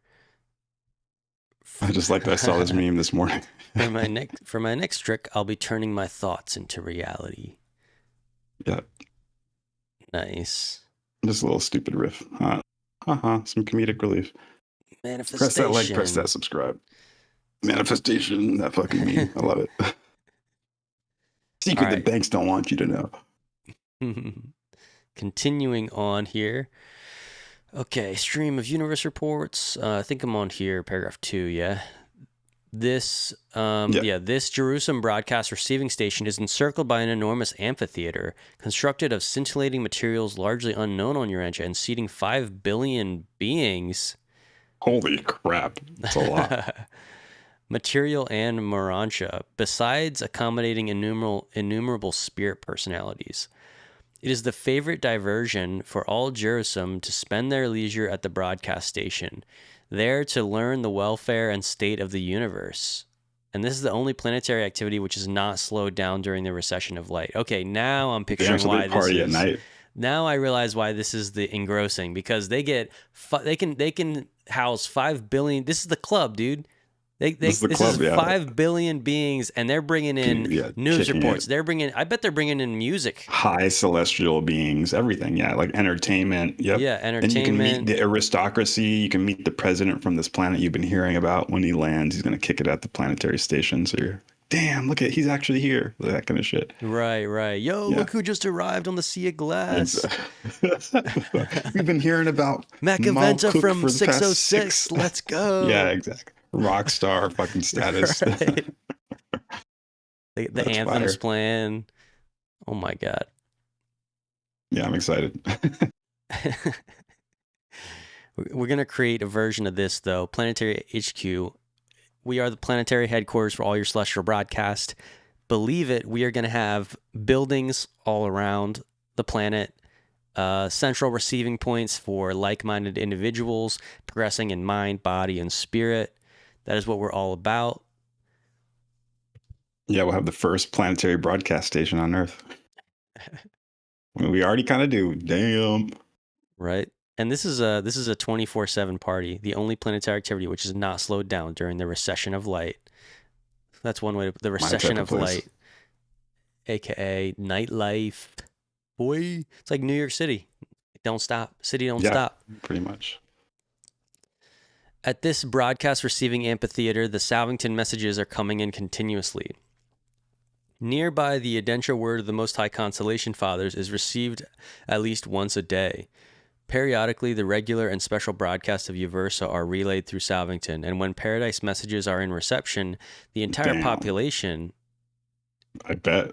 Paradise message, everybody comes out. Ooh, Paradise messages are in reception. The entire population is assembled around the Sea of Glass, and the Uversa friends add the reflectivity phenomenon to the technique of Paradise broadcast so that everything heard becomes visible.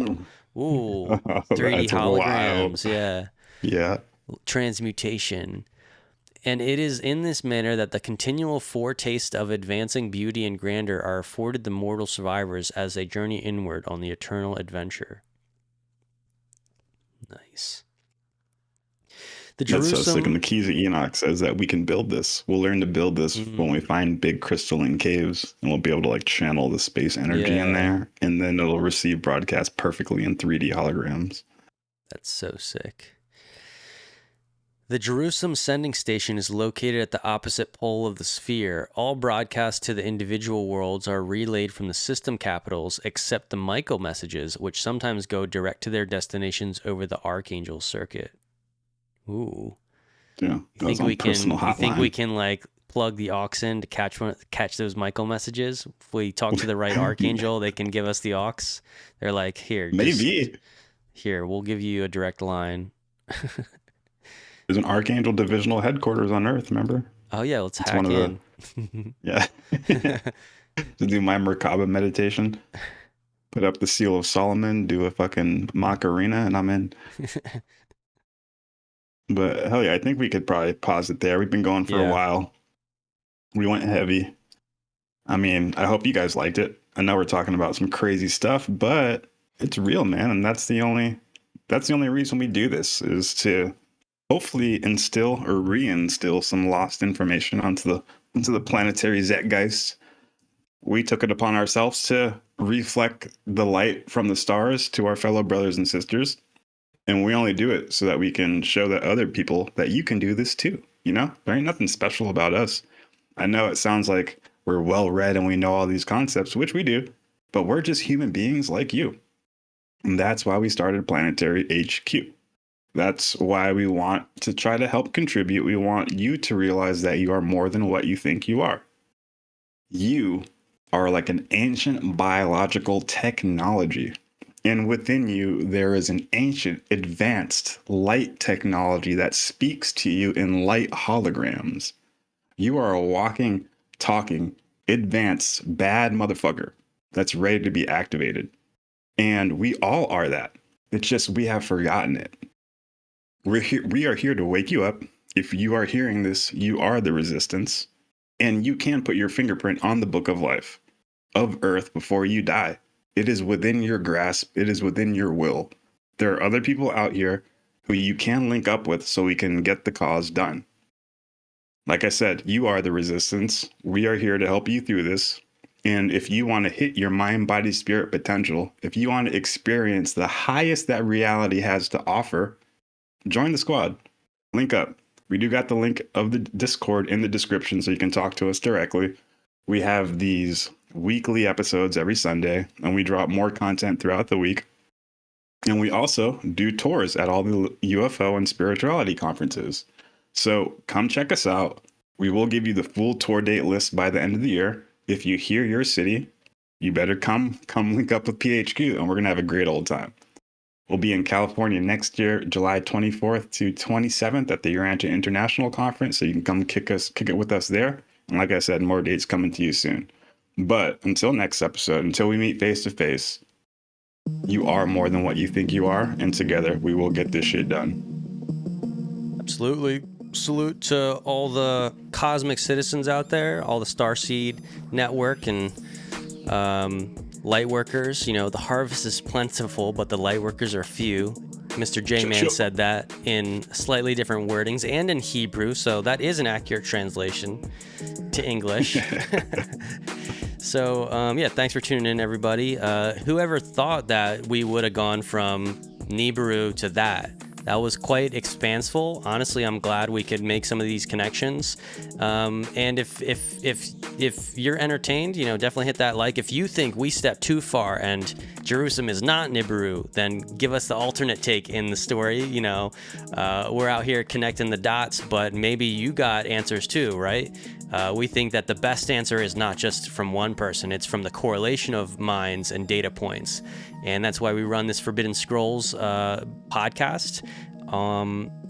And we're taking it celestial. So thanks for tuning in, everybody.